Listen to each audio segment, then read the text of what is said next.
Hey guys, tonight we step into ancient Rome, the only place where politicians mastered personal branding, athletes collected obsessive fans, and rich people turned dinner parties into publicity campaigns. So before you get comfortable, take a moment to like the video and subscribe, but only if you genuinely enjoy what I do here. And let me know in the comments where you're tuning in from and what time it is for you.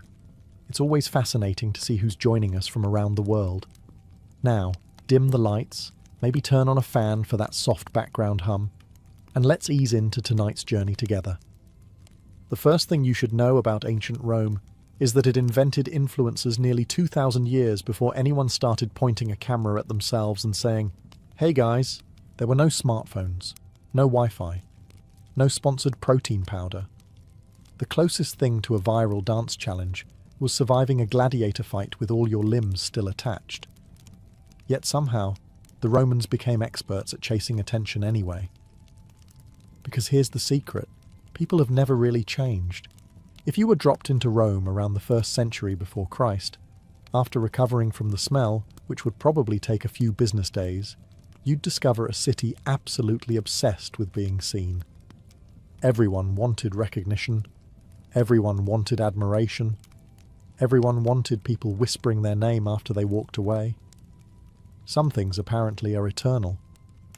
Rome wasn't just the capital of an empire.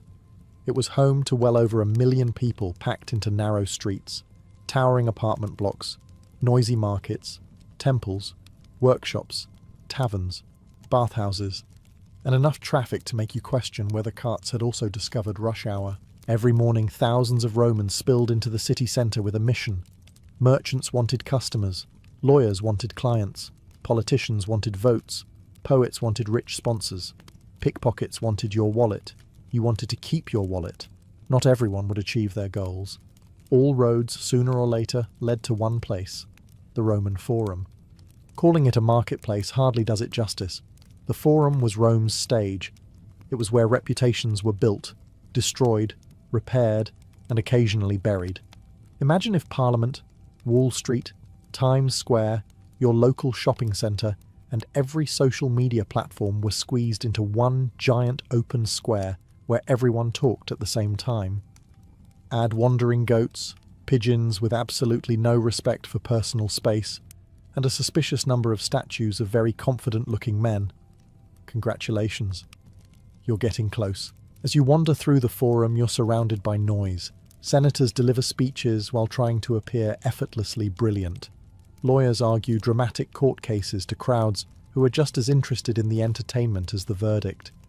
Merchants loudly insist they're offering the deal of a lifetime, despite making exactly the same claim yesterday. Friends exchange gossip so quickly you'd swear someone had secretly invented group chats. News doesn't travel by notification, it travels by mouths, and Roman mouths rarely travelled empty. One person hears a rumour, 5 people improve it, 50 people swear they witnessed it personally. By sunset, everyone in Rome knows exactly what happened, including several things that definitely didn't.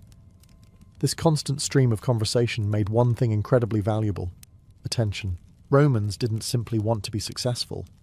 They wanted everyone else to know they were successful. Quiet achievement was nice. Public admiration was considerably better. Your reputation determined almost everything. It could help you win elections, secure business deals, arrange prestigious marriages, attract powerful friends, or convince complete strangers that you were someone worth listening to. Lose that reputation, and rebuilding it could be harder than finding a clean pair of sandals after walking through Rome in the rain. Naturally, ambitious Romans became experts at managing their public image.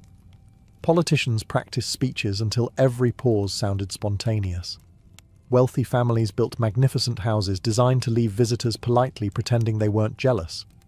Military generals celebrated victories with enormous triumphal processions, because apparently defeating foreign armies wasn't enough unless several 100,000 people applauded afterward. Even charity became a performance. A wealthy Roman might pay for new roads, fountains, temples, or public games. Was he generous? Sometimes. Did he also enjoy having his name attached to every impressive project in the city? Without question. The Romans understood something that modern influencers understand perfectly. Visibility creates influence. Influence creates opportunity. Opportunity creates even more visibility. It's a wonderfully efficient cycle, provided nobody catches you doing something spectacularly embarrassing in public. And in Rome, with over 1 million potential eyewitnesses, and a population that treated gossip like an Olympic sport, that was always a very real possibility. As you'll soon discover, some Romans became absolute masters of this game. They built personal brands so powerful that people are still talking about them 2,000 years later, which, when you think about it, is probably the most successful influencer campaign in history. If attention was Rome's currency, reputation was its bank account. You quickly discover that Romans don't simply ask who you are. They ask what people think of you. Those are two very different questions. Imagine waking up every morning knowing that your neighbours, your business partners, your political rivals, your future in-laws, and the random man selling olives on the corner are all quietly judging every decision you make. Actually, don't imagine it for too long. It sounds exhausting. For the Romans, however, this wasn't unusual. Reputation sat at the centre of nearly everything they did. A respected name could open doors before you even knocked. A damaged one could slam them shut permanently. The Romans even had several words for different kinds of reputation, because apparently one wasn't enough. There was dignitas, the respect you earned through your achievements, family, and behaviour. There was gloria, the fame that came from great victories or remarkable accomplishments. Then there was fama, your public reputation, the story everyone else told about you once you'd left the room. Notice something. Only one of those actually belonged to you. The others belonged to everyone else. That meant your image wasn't entirely under your control. You could spend years building a respectable life, only for one spectacular mistake to become the only thing anyone remembered.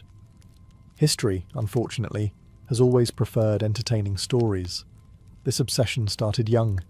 If you belonged to a wealthy Roman family, you grew up surrounded by ancestors who seemed incapable of being modest. Wax masks of distinguished relatives were displayed during funerals. Family homes contained statues celebrating generations of military heroes and successful politicians. Imagine growing up with great-great-grandfather staring at you from the hallway every morning, silently reminding you that he conquered half of Spain before turning 30. No pressure. Failure didn't just disappoint your parents, it disappointed several centuries of dead relatives. Ordinary Romans cared about reputation too, although usually on a smaller scale. A trustworthy merchant attracted more customers. A reliable craftsman found more work. A soldier known for bravery earned promotions. Even your ability to keep promises mattered, because Rome relied heavily on personal relationships rather than paperwork. People remembered everything, especially the embarrassing parts. If you publicly stumbled during an important speech, your rivals would happily remind everyone for years.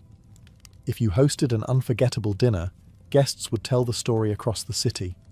If your expensive new toga accidentally split while climbing the Senate steps, well, let's just say that story wasn't staying private. The remarkable thing is how familiar all of this feels. Today, people spend hours carefully choosing photographs, polishing resumes, or crafting the perfect online profile. Romans achieved the same goal with speeches, clothing, generosity, public appearances, and impressive accomplishments. Different tools. Exactly the same human instinct. And once ambitious Romans realized that reputation could be carefully built, instead of simply earned, they began turning self-promotion into an art form. No one mastered that art better than the man waiting just around the corner, Julius Caesar. If ancient Rome had handed out awards for personal branding, Julius Caesar would almost certainly have presented the trophy to himself, and then commissioned 3 statues to commemorate the occasion. By the time Caesar reached middle age, nearly everyone in Rome knew his name. That wasn't an accident. It wasn't luck. It certainly wasn't because he preferred living quietly in the countryside with a nice vegetable garden. Caesar understood something most politicians didn't. Winning wasn't enough. People had to know you were winning. As a young man, he carefully built his public image. He dressed impeccably, gave polished speeches, and somehow managed to make confidence look effortless. Critics claimed he spent too much time adjusting his appearance. One Roman even joked that Caesar scratched his head with a single finger, so he wouldn't ruin his carefully arranged hairstyle. Imagine conquering Gaul, but still worrying about your hair. Some priorities never disappear. His greatest frustration, however, wasn't vanity. It was becoming famous. Rome was overflowing with ambitious nobles, each trying to outshine the next. Simply being rich wasn't impressive. Plenty of people were rich. Simply being brave wasn't enough either. Rome had thousands of brave soldiers. Caesar needed something bigger. He needed a story. Fortunately, or unfortunately, depending on which side of the battlefield you happened to be standing, the conquest of Gaul provided exactly that. For nearly a decade, Caesar fought campaigns across what is now France, Belgium, parts of Switzerland, and beyond. His victories expanded Roman territory enormously, but the battles themselves were only half the achievement. The other half happened back in Rome. Caesar wrote detailed accounts of his campaigns in a work known today as the Gallic Wars. On the surface, it reads like straightforward military history. In reality, it was brilliant marketing. He referred to himself in the third person, making the narrative sound objective, almost as if an independent observer were calmly documenting events. Caesar did this. Caesar decided that. Caesar defeated the enemy. Conveniently, this mysterious narrator always seemed deeply impressed by Caesar. The books circulated throughout Rome while the wars were still being fought. Citizens who had never left Italy suddenly felt as though they were marching beside their victorious general. Every chapter reinforced the same message. Caesar was fearless. Caesar was brilliant. Caesar was indispensable. Today we'd call it controlling the narrative. The Romans simply called it excellent writing. Caesar didn't stop there.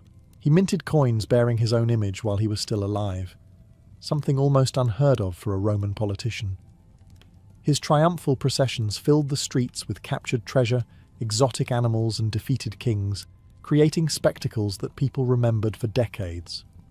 Every appearance, every speech, every celebration strengthened his reputation just a little more. He wasn't merely defeating enemies, he was building a brand. By the time many Romans finally realized just how influential Caesar had become, it was already too late.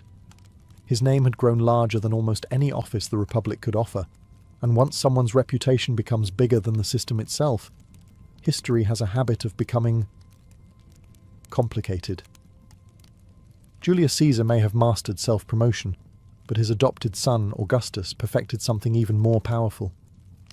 He made branding look effortless. That was no small achievement, considering he had just emerged victorious from years of civil war, in which Romans had spent an impressive amount of time fighting other Romans. If you were hoping for a peaceful retirement after helping save the Republic, you were about a generation too late. Augustus faced an awkward problem. He held more power than anyone else in Rome. But the last man who appeared too powerful had been stabbed 23 times. So perhaps walking around announcing yourself as supreme ruler forever wasn't the best marketing strategy.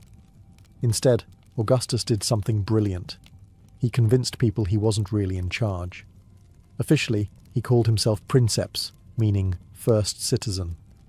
It sounded humble, almost modest, like someone reluctantly volunteering to organize the neighborhood picnic.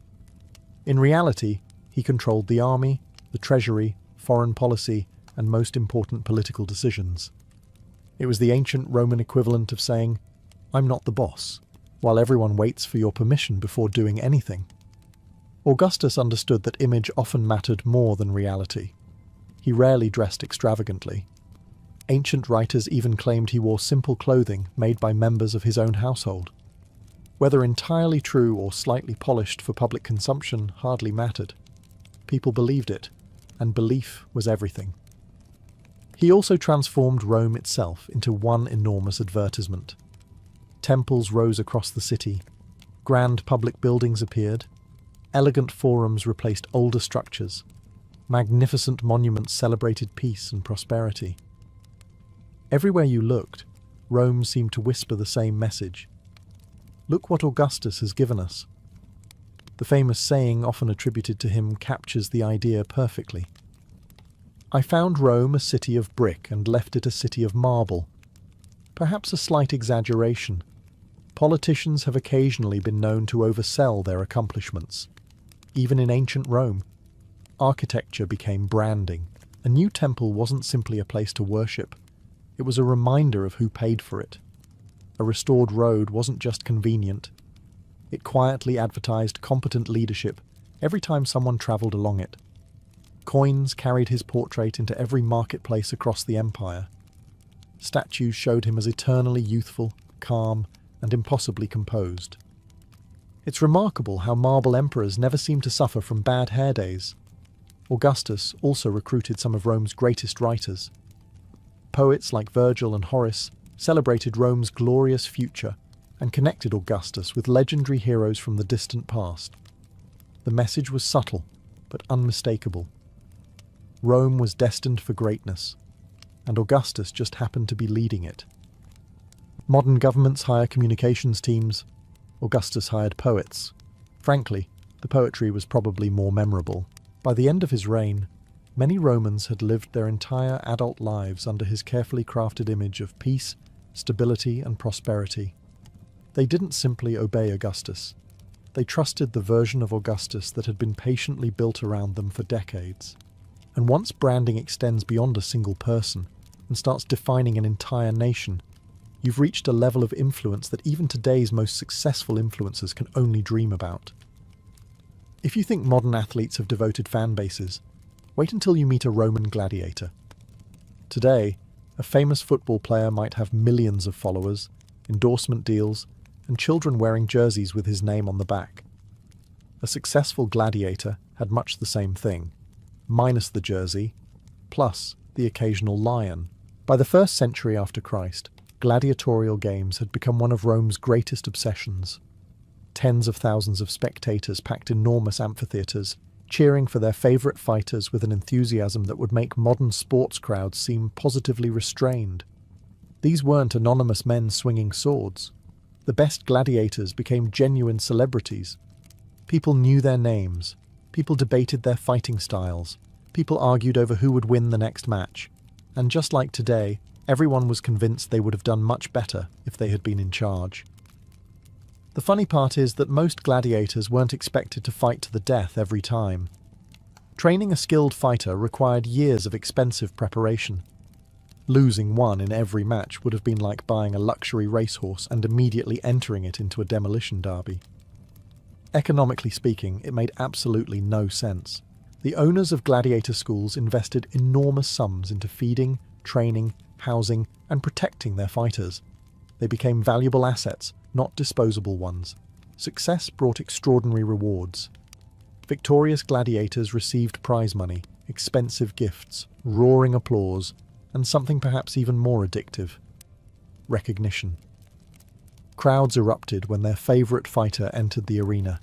Graffiti praising famous gladiators covered walls across Roman cities. Archaeologists have found inscriptions declaring that certain fighters were the delight of the girls, or celebrating impressive winning streaks. Apparently, fan clubs existed long before anyone invented matching t-shirts. Some admirers collected small souvenirs featuring famous gladiators. Others decorated household objects with their images. Wealthy citizens invited celebrated fighters to banquets, simply because having a famous gladiator sitting at your dinner table was an excellent conversation starter. Oh, that's just Marcus, winner of 18 arena victories. No, don't mind the scars. He gets that question a lot. Even Roman women were said to admire successful gladiators enormously. Ancient writers occasionally complained that respectable ladies developed rather enthusiastic crushes on arena champions. To be fair, confidence has always been attractive. Although surviving repeated sword fights probably helped. What made these men fascinating wasn't simply their skill, it was their story. Every appearance in the arena built suspense. Every victory increased their reputation. Every defeat became public discussion. The crowd followed careers almost like an ongoing drama, complete with heroes, rivals, unexpected upsets, and emotional comebacks. Sound familiar? Modern influencers carefully build loyal audiences over years. Gladiators did exactly the same thing. The only difference was that if today's creators lose engagement, they worry about the algorithm. If a gladiator had a bad day, the consequences were considerably more immediate. If gladiators were Rome's sports celebrities, the wealthy elite were the lifestyle influencers. Only instead of posting pictures of vacations, they simply invited you to visit their house and casually reminded you that your entire neighborhood could probably fit inside one of their dining rooms. The Romans had a word for showing off without appearing to show off. Actually, they didn't. They simply called it being successful. By the late Republic and throughout the Empire, the richest Romans competed in a never-ending contest of luxury. Owning beautiful things wasn't enough. Other people had to see them, preferably while pretending not to be impressed. Imagine spending a fortune importing rare marble from Greece, colourful granite from Egypt, and expensive columns from Asia Minor. Could local stone have done the job? Of course. Would anyone gasp when they walked through your front door? Absolutely not. And where's the fun in that? A Roman villa wasn't just a home. It was a carefully designed performance. The entrance was meant to impress visitors before they'd even spoken to the owner. Polished marble floors reflected the sunlight. Walls exploded with colourful frescoes depicting gods, heroes, landscapes, or scenes that politely suggested, "Yes, I can afford artists." Beautiful statues stood in gardens surrounded by fountains, flowers, and carefully trimmed hedges. Every detail whispered the same message. I've done rather well for myself. Actually, Roman houses didn't whisper. They practically hired a trumpet player. Then there were the dinner parties. To a Roman aristocrat, hosting a banquet wasn't simply about feeding guests. It was an opportunity to display wealth, education, sophistication, and excellent taste, or at least expensive taste. Exotic foods appeared one after another. Fresh oysters arrived from distant coasts. Spices travelled thousands of miles from India. Fine wines were poured from elaborate silver vessels.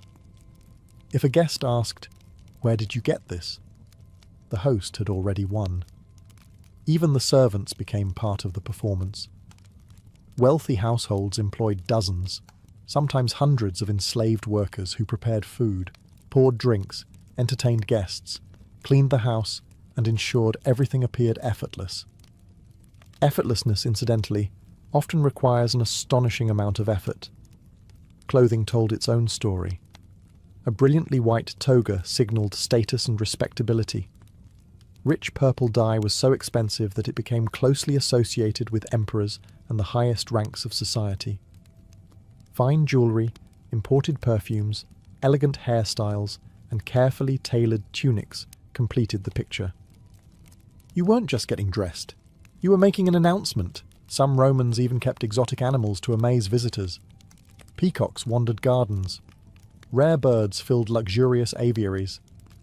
Wealthy collectors acquired creatures from Africa or the eastern provinces simply because almost nobody else owned them. Imagine explaining to your neighbour that you imported a leopard purely for decorative purposes.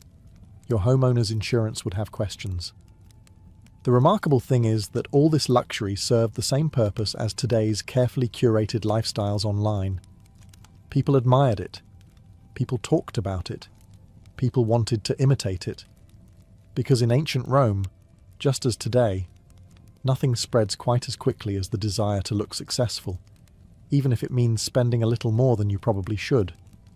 If you think people today throw extravagant parties just to post photos afterward, the Romans would like some credit. They were doing it first. Only instead of uploading pictures the next morning, they invited the entire city to witness the spectacle in person. One lesson every ambitious Roman politician learned very quickly was this: people love free entertainment, perhaps not as much as free food, but combine the two, and you've practically guaranteed yourself a loyal audience. Rome's elite spent astonishing amounts of money organising public games, chariot races, theatrical performances, gladiator contests, religious festivals, and enormous feasts. At first glance, it looked incredibly generous. Sometimes it genuinely was. Other times it was a very expensive campaign advertisement. Imagine you're running for public office. You could spend hours explaining your policies. Or you could pay for a week of spectacular games featuring exotic animals, famous gladiators, musicians, athletes, free bread, and enough excitement that people keep talking about your generosity for years. Politicians quickly figured out which strategy received louder applause. The answer probably won't surprise you. These public events were called ludi, and over time they became bigger, longer, and increasingly elaborate. Citizens flooded into theatres, circuses, and amphitheatres, many attending free of charge because wealthy officials covered the enormous expense. Of course, those same officials also made sure everyone knew exactly who had paid the bill. Humility was invited. It simply couldn't attend. Victory arches displayed names. Public inscriptions praised benefactors. Ceremonies thanked generous sponsors before enormous crowds. Even if you somehow missed the event itself, someone would almost certainly remind you who had made it possible. Repeatedly. Banquets worked much the same way. A wealthy Roman didn't invite guests over merely to enjoy pleasant conversation.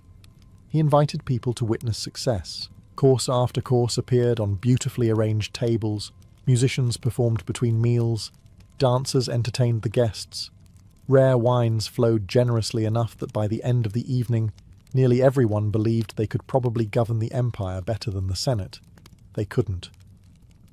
But confidence has rarely required evidence. The guest list itself became a statement. Invite respected senators, celebrated poets, famous generals, influential merchants, and suddenly your own reputation rises simply because people associate your name with theirs. Networking, it turns out, predates business conferences by quite a comfortable margin.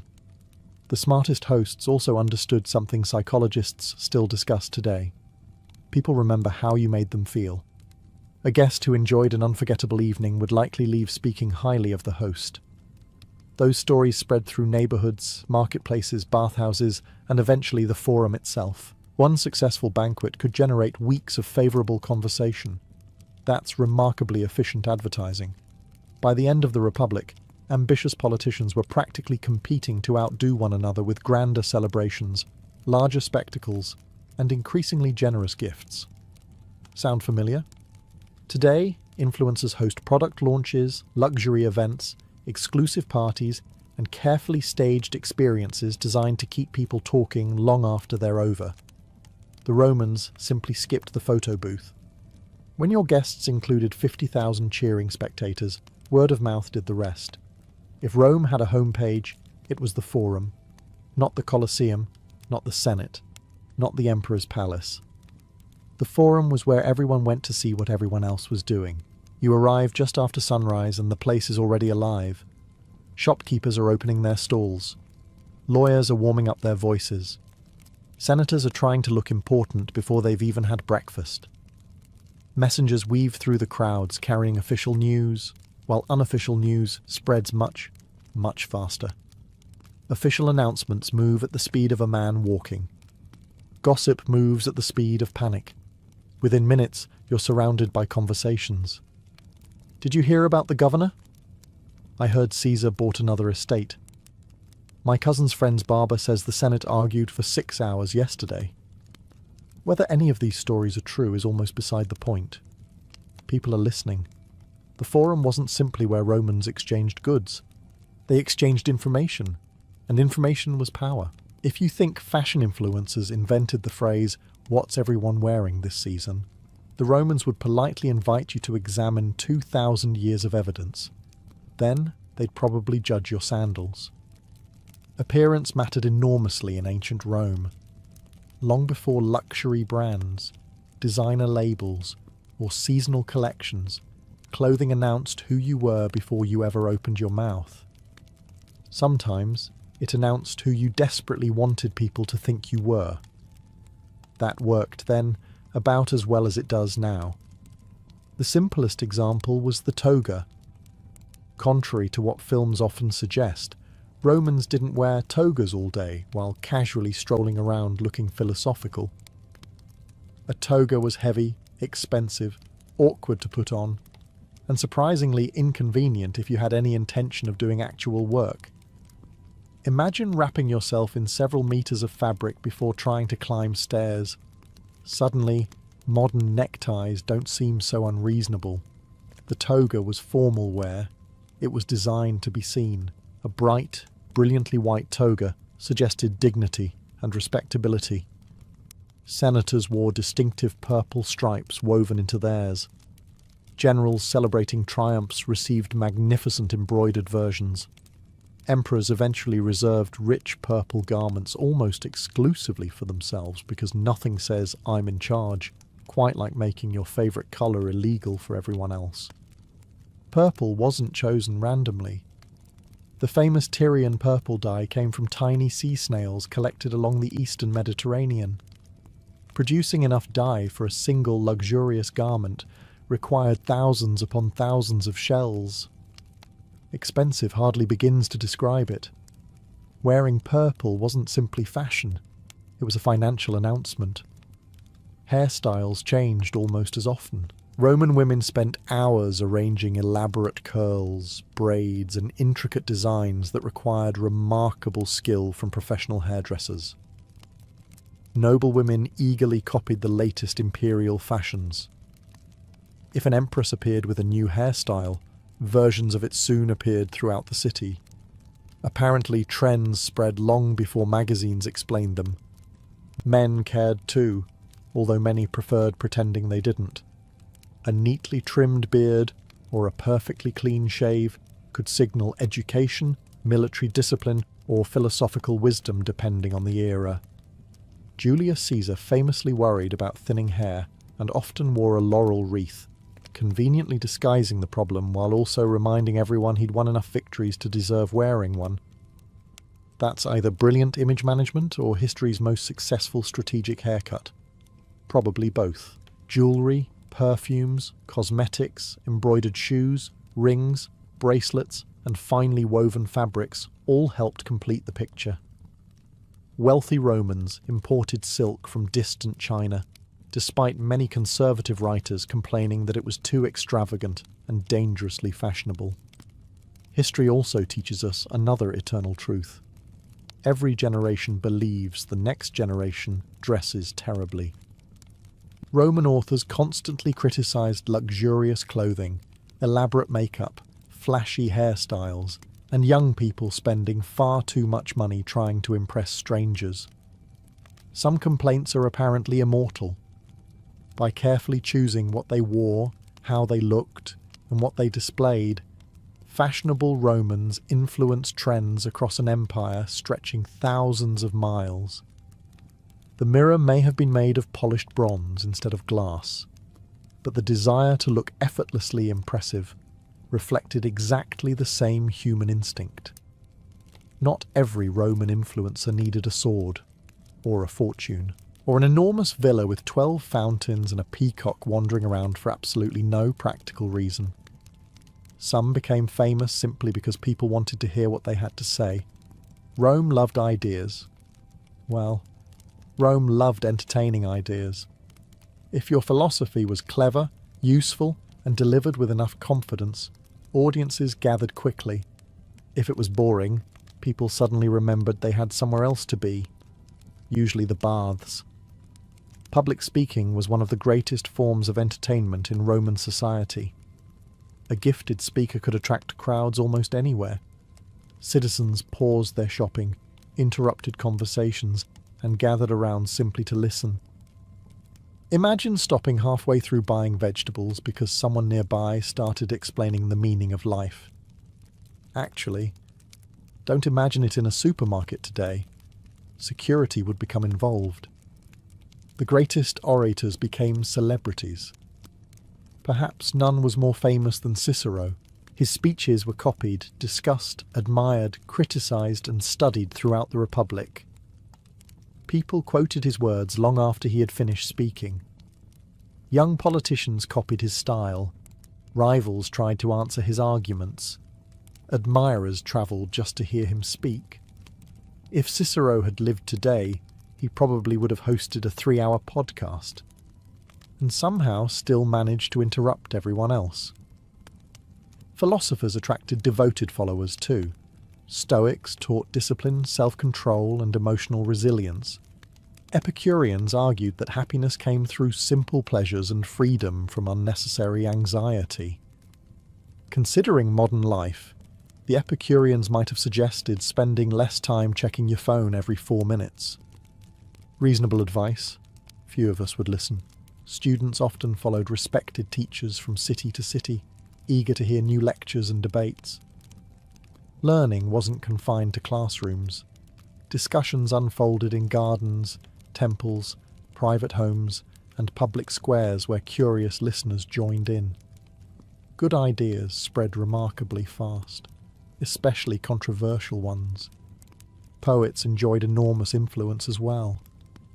When Virgil published the Aeneid, he wasn't simply telling an adventure story. He was helping shape Rome's identity. His poetry connected Augustus to legendary heroes and gave the empire a glorious origin story that generations would remember. That's considerably more ambitious than writing "just had coffee." Writers like Horace became famous for witty observations about daily life, ambition, friendship, and human foolishness. Juvenal built an entire career complaining about Roman society, proving that criticizing everything has always attracted an audience. Apparently outrage has excellent retention. Even historians became influential figures. Livy didn't merely record events. He chose which stories future generations would remember and which lessons they should draw from Rome's past. In many ways, these thinkers were the content creators of their age. They informed people, they entertained audiences, they started debates, they shaped opinions, and sometimes they completely changed how Romans understood themselves. Long before videos, bookshelves were the algorithms, and if enough people kept recommending your work, your influence could outlive every emperor who ever ruled Rome. Being famous in ancient Rome came with one enormous disadvantage. Everyone knew who you were. At first, that sounds wonderful. Crowds cheer when you arrive. Your name opens doors. People laugh a little too hard at your jokes.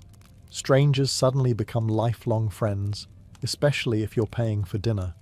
Life seems excellent. Then someone decides they'd rather have your influence than admire it. Welcome to Roman politics. In Rome, reputation was never something you kept safely locked away. It was constantly under attack. Every compliment you received usually came with someone else quietly sharpening a metaphorical knife, sometimes a literal one. The higher your reputation climbed, the more people started watching for the moment you slipped. That wasn't because Romans were unusually cruel. It was because influence was limited. If one politician became wildly popular, his rivals became relatively less important. Every speech that earned applause was applause someone else didn't receive.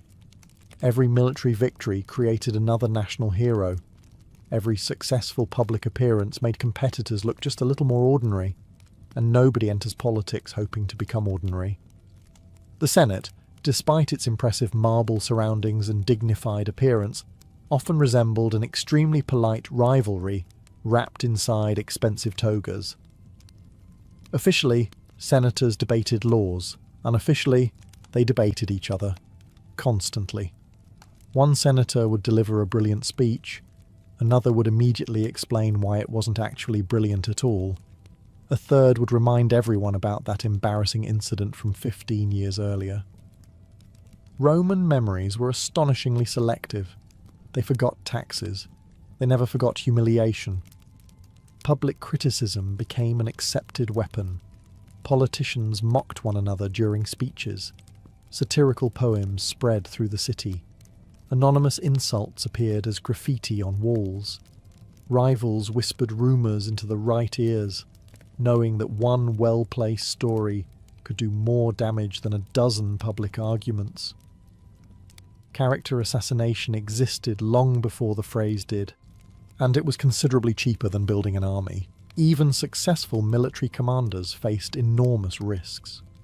Winning too many victories could make soldiers adore you more than the Republic itself. That sounded flattering until nervous politicians started wondering whether your popularity might become inconvenient.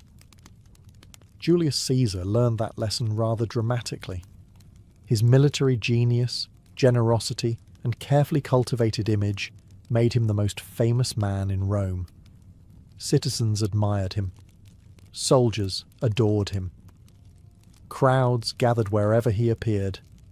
His influence eventually became so enormous that many senators feared one man was becoming larger than the Republic itself. The result was history's most infamous Senate meeting. Not every famous Roman met such a dramatic end, of course. Some were exiled. Others faded from public life after scandals, failed political careers, or unfortunate decisions. A few simply discovered that yesterday's hero could become tomorrow's forgotten name with surprising speed. Because influence is powerful, but it's also fragile. The same crowd that celebrates you today may find someone more exciting tomorrow. The Romans understood this better than anyone. Fame could lift you higher than you ever imagined. It could also make you the easiest person in the empire to find. If Julius Caesar understood how to build a powerful personal brand, and Augustus knew how to manage one, Nero showed what happens when you become a little too obsessed with your own publicity. Actually, a little might be generous. Imagine becoming so convinced that you're the greatest singer, actor, musician, athlete and performer alive that you insist an entire empire agrees with you, whether they want to or not. That was Nero. When Nero became emperor in the year 54 after Christ, he was only 16 years old. At first, things went surprisingly well. Guided by experienced advisors, the young emperor appeared promising. Taxes remained reasonable, public administration functioned effectively, and many Romans believed the empire had entered another stable reign. Then Nero discovered something he enjoyed even more than governing. Being admired, not respected. Admired. There is a difference. Respect usually comes from competence. Admiration can sometimes be achieved simply by making enough noise. Nero desperately wanted to be remembered as an artist. He wrote poetry, played the lyre, acted on stage, competed in musical contests, and sang before enormous audiences. None of these hobbies would have been particularly unusual for an ordinary Roman. For an emperor, however, they raised more than a few eyebrows. Roman aristocrats generally believed public performance was beneath someone of high status. Actors and entertainers could become famous, certainly, but emperors were expected to rule the empire, not headline the evening's entertainment. Nero disagreed. Spectacularly. Whenever he performed, audiences were expected to stay until the very end. Ancient writers claimed that leaving early was forbidden. Some supposedly pretended to faint just to be carried outside. Others reportedly climbed over walls to escape. Imagine a concert so long that your best exit strategy involves feigning unconsciousness. Modern encores suddenly seem much less intimidating. Winning competitions also became remarkably easy. Mostly because the judges understood that awarding second place to the emperor was not an especially healthy career choice. Strangely enough, Nero accumulated an impressive collection of victories. History remains unconvinced. His image appeared everywhere. Coins carried his portrait. Statues filled public spaces. Grand building projects celebrated his reign. After the Great Fire of Rome, he constructed the magnificent Golden House, an enormous palace decorated with marble, gold, artificial lakes, and extravagant gardens. It certainly attracted attention. Unfortunately, not always the kind he wanted. The more Nero tried to control how people saw him, the harder it became to separate image from reality. Rumours spread. Criticism grew. His carefully crafted public persona began cracking under the weight of his own ambition. Because influence has one unavoidable rule. You can encourage admiration. You cannot force it. The moment applause becomes mandatory, it stops being applause. It's simply very enthusiastic obedience. And no personal brand, whether in ancient Rome or today, can survive forever once people stop believing the performance. By now you've probably noticed a pattern. Romans didn't chase influence simply because it felt good, although it certainly didn't hurt. They chased influence because influence made everything else easier. Money, power, business, marriage, politics. The more people trusted your name, the less work your name had to do.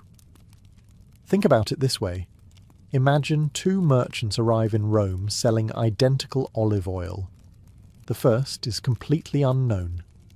The second has spent years sponsoring festivals, donating money to public projects, making speeches in the forum, and earning a reputation for honesty. Whose olive oil would you buy? Exactly. The product hasn't changed. The reputation has. Romans understood something modern economists still recognize today. Trust has value. Once people believed in you, opportunities seemed to appear almost effortlessly. Businessmen attracted more customers, lawyers found more clients, teachers filled their classrooms, doctors gained more patients. Architects received larger commissions. Even bankers preferred lending money to someone with an excellent public reputation. Your name became a guarantee, or at least a very persuasive sales pitch. Politicians benefited even more.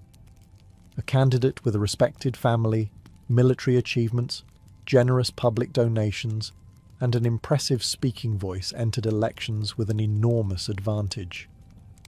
Citizens naturally assumed that someone famous must also be capable. History has occasionally demonstrated that this assumption deserves careful testing. Military commanders also relied on influence. Soldiers fought harder for generals they admired. Victorious commanders gained loyal veterans who followed them for years, sometimes decades. Success on the battlefield produced fame, and fame attracted even greater loyalty. It became a remarkably efficient cycle. Win battles, gain followers, win more battles. Try not to alarm the Senate too much. Admittedly, that last step proved difficult for several ambitious Romans. Influence also shaped family fortunes. Prestigious marriages often connected powerful households together. Parents proudly advertised successful relatives. Family names became valuable assets passed from one generation to the next. If your grandfather had saved Rome, people remembered. If your uncle had embarrassed himself at an important banquet, people remembered that too. Nothing ever truly disappeared. The wealthy invested enormous sums protecting their public image because they understood it produced measurable returns. They funded temples, sponsored games, restored roads, supported artists, financed public buildings, and occasionally forgave debts. These actions certainly improved the city. They also happened to improve the donor's popularity. Funny how often those two goals manage to cooperate. Modern companies spend billions building recognizable brands. Celebrities carefully manage their public image. Businesses hire marketing teams, public relations experts, and communication specialists whose entire careers revolve around influencing public perception. The Romans accomplished much the same thing with speeches, monuments, festivals, generosity, and relentless visibility. They didn't invent marketing departments. They simply became one. And perhaps that's the biggest lesson Rome leaves behind. Attention was never the final prize. Attention was the investment. The real reward came from everything influence quietly unlocked afterward. By now, you've probably realized something slightly unsettling. The Romans were supposed to feel ancient. Instead, they keep feeling familiar. Change the marble streets into sidewalks. Replace togas with tailored suits. Swap wax tablets for smartphones. And suddenly, the distance between ancient Rome and today becomes surprisingly small. The technology changed. Human nature hardly did. The Romans understood that attention creates opportunity. They knew that people are naturally drawn to confidence, success, beauty, spectacle, and a good story. They recognized that the person who controlled the narrative often controlled the outcome. Sound familiar? Today, influencers carefully choose what parts of their lives to share. Romans did exactly the same thing. Julius Caesar wrote about his greatest victories. He didn't spend nearly as much time discussing the days everything went terribly wrong. Augustus proudly displayed magnificent temples and peaceful cities. He was noticeably less enthusiastic about reminding people how many civil wars had made his peaceful empire possible. Nero preferred audiences to remember his performances. History had other ideas. The principle hasn't changed. Most people naturally present the version of themselves they'd like the world to see. Nobody rushes to announce, "Good morning, everyone. I made 3 terrible decisions before breakfast." Some thoughts remain private, probably for the best. Even followers worked in remarkably similar ways. Modern creators measure subscribers. Roman politicians measured loyal clients. Influencers build communities. Roman patrons built networks. Today, recommendations travel through algorithms. Back then, they travelled through conversations in bathhouses, taverns, markets, and the forum. Different roads, same destination. Even public outrage feels strangely timeless. A scandal erupts. Everyone talks about it. Experts suddenly appear everywhere. People confidently explain complicated events despite learning about them approximately 6 minutes earlier. Then, a week later, everyone has moved on to the next exciting story. The Romans would have adapted to social media with alarming speed. One can almost picture Cicero posting lengthy political arguments before sunrise, carefully responding to critics throughout the afternoon, and ending the evening by reminding everyone they had misunderstood his previous statement. Caesar would almost certainly post dramatic updates from military campaigns. Augustus would hire the finest photographers in the empire, assuming someone first invented photography. Nero would probably live-stream concerts lasting 6 uninterrupted hours. Comments would be disabled, of course. The real lesson isn't that the Romans predicted the internet. They didn't. What they understood was something much deeper. People crave recognition. They seek admiration. They tell stories about themselves. They compare their lives with others. They chase status, belonging, influence, and the comforting feeling that someone, somewhere, is paying attention. Those desires helped build the Roman Empire. They still shape the modern world. So perhaps ancient Rome didn't invent influencers in the literal sense, but it certainly invented many of the rules they still follow today. And after 2,000 years, one final truth remains wonderfully unchanged. Whether you're speaking in the Roman Forum or posting online, people may forget exactly what you said, but they'll almost always remember how you made them feel, which it turns out has always been the most powerful kind of influence. Imagine opening your eyes before sunrise, not because of an alarm clock, but because the rooster, your aching back, and the cold air sneaking through the cracks in your cottage have all decided that sleeping is now an unnecessary luxury. You are not waking up refreshed. You are waking up already behind. That was the reality for most people living in medieval Europe. Stress was not an occasional visitor. It was more like a roommate who refused to pay rent and insisted on commenting on every decision you made. Unlike today, there was no weekend to anticipate, no paid holiday, and certainly no concept of taking a mental health day. If you stayed in bed because you simply felt overwhelmed, the wheat would not harvest itself, the cow would not milk itself, and your Lord would not send a thoughtful note saying, "Take all the time you need." Instead, life demanded action from the moment daylight appeared. Most medieval people lived in farming communities, and nearly every hour of the day revolved around keeping themselves alive until the next season. The year was divided not by holidays or vacations, but by planting, weeding, harvesting, repairing fences, collecting firewood, tending animals, preserving food, and praying that none of those jobs went disastrously wrong. The pressure began early in life. Children were expected to help as soon as they were physically able. A small child might gather eggs, scare birds away from crops, carry water, or watch younger siblings while adults worked the fields. By modern standards, childhood was remarkably short. Survival simply did not leave much room for it.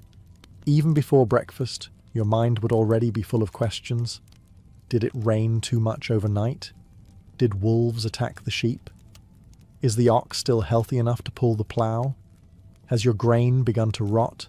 Is someone in the family showing signs of illness? Every one of those questions carried serious consequences. There was also very little separation between work and home. Your workplace was your home. Your livestock lived beside you. Your tools leaned against your walls.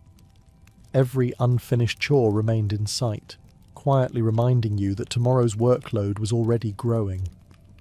Perhaps the greatest difference between medieval stress and modern stress was uncertainty. Today, many people worry about paying next month's bills. A medieval peasant often worried whether there would even be enough food to reach next month. There were no weather forecasts, no crop insurance, no government relief programs, and no supermarkets stocked with food from across the world. If hail destroyed your barley, no truck would arrive carrying replacement grain. If disease killed your pigs, there was no compensation waiting. Nature had made its decision, and everyone simply had to live with it. This constant uncertainty shaped how medieval people viewed the world. Every clear sky was appreciated. Every healthy child was celebrated. Every successful harvest felt less like an achievement and more like escaping disaster for one more year. Because in medieval life, you were never really trying to become wealthy. Most days, you were simply trying not to lose everything. If waking up already behind was stressful, stepping outside made things even worse. The moment you looked across your fields, you were reminded that your entire future rested on forces you could neither predict nor control. Modern farmers have weather satellites, irrigation systems, fertilizers, and machines capable of harvesting acres in hours. Medieval farmers had none of those advantages. They had experience, hard work, and a hopeful glance toward the sky. Unfortunately, the weather had absolutely no interest in rewarding optimism. A single week of heavy rain could waterlog freshly planted crops. A late frost in spring could kill delicate shoots that had taken months of preparation to sow. Summer droughts baked the soil until it cracked open, while autumn storms flattened grain just days before harvest. Every season carried its own unique opportunity for disaster. You did not simply farm the land, you negotiated with it every single day. Most peasants depended on a handful of staple crops, such as wheat, barley, oats, or rye. If these failed, there was rarely a backup plan. Fields were carefully divided into strips, and although crop rotation helped preserve fertility, yields remained modest. On average, every seed planted produced only a few more in return, leaving very little margin for error. Then came the weeds. Without chemical herbicides or modern equipment, weeds were pulled by hand, one stubborn plant at a time. Entire families spent long days bent over fields, removing anything that threatened the precious grain. By evening, aching muscles were simply accepted as part of life. The animals brought their own worries. Oxen, horses, and cows were not merely livestock, they were valuable co-workers. If an ox became lame during ploughing season, replacing it could be impossible. Losing one animal might delay planting long enough to reduce the entire harvest. And then there were the pests. Mice raided granaries, birds descended on ripening fields, insects devoured crops with astonishing speed. Wild boars could trample carefully tended farmland overnight, while wandering deer helped themselves without so much as an apology. Even a flock of hungry geese could undo weeks of patient work. The harvest itself was perhaps the most stressful time of all. Every available hand joined the effort. Men swung sickles from dawn until dusk. Women gathered bundles into sheaves. Children collected loose stalks left behind. There was no room for delays because rain arriving at the wrong moment could ruin grain that had not yet been stored. When the final wagon finally rolled into the village, relief was never guaranteed. The grain still had to survive mould, fire, rats, theft, and a long winter that always seemed determined to last just a little longer than expected. In medieval life, finishing the harvest did not mean your worries were over. It simply meant you had survived one battle, while the next one was already waiting. Even if the weather had been kind and your crops were growing nicely, you were far from free. Medieval life came with another relentless source of stress that no amount of hard work could escape. Everyone seemed to want a piece of what you produced. The Lord expected his rent. The church expected its tithe. The king's officials might arrive demanding taxes. Local millers charged fees to grind your grain. Blacksmiths needed payment for repairing tools. If you borrowed seed or livestock from a neighbour, that debt also had to be repaid. Your harvest often belonged to several different people before your own family even tasted it. Most peasants were tenants rather than owners of the land they farmed. The fields technically belonged to a local noble, and in exchange for the right to work them, peasants owed labour, produce, rent, or a combination of all three. Depending on where and when they lived, they might spend several days each week working directly on the Lord's own fields before returning to their own. Imagine spending Monday, Tuesday, and Wednesday helping someone else's farm, while desperately hoping your own crops could politely wait until Thursday. The church also played a central role in daily life. A common obligation was the tithe, usually around 1/10 of certain agricultural produce. Grain, lambs, chickens, eggs, and other goods might all contribute. Most people accepted this as both a religious duty and a normal part of society. But when harvests were poor, giving away a portion of already limited food was hardly comforting. Then there were the countless smaller obligations that quietly emptied whatever remained. Need flour? You usually had to use the Lord's mill and pay for the privilege. Want to bake bread? In many places you paid to use the communal oven. Pressing grapes or apples could involve additional fees as well. Medieval life had a remarkable talent for inventing charges before the concept of customer service existed. Marriage brought responsibilities. Raising children meant more mouths to feed.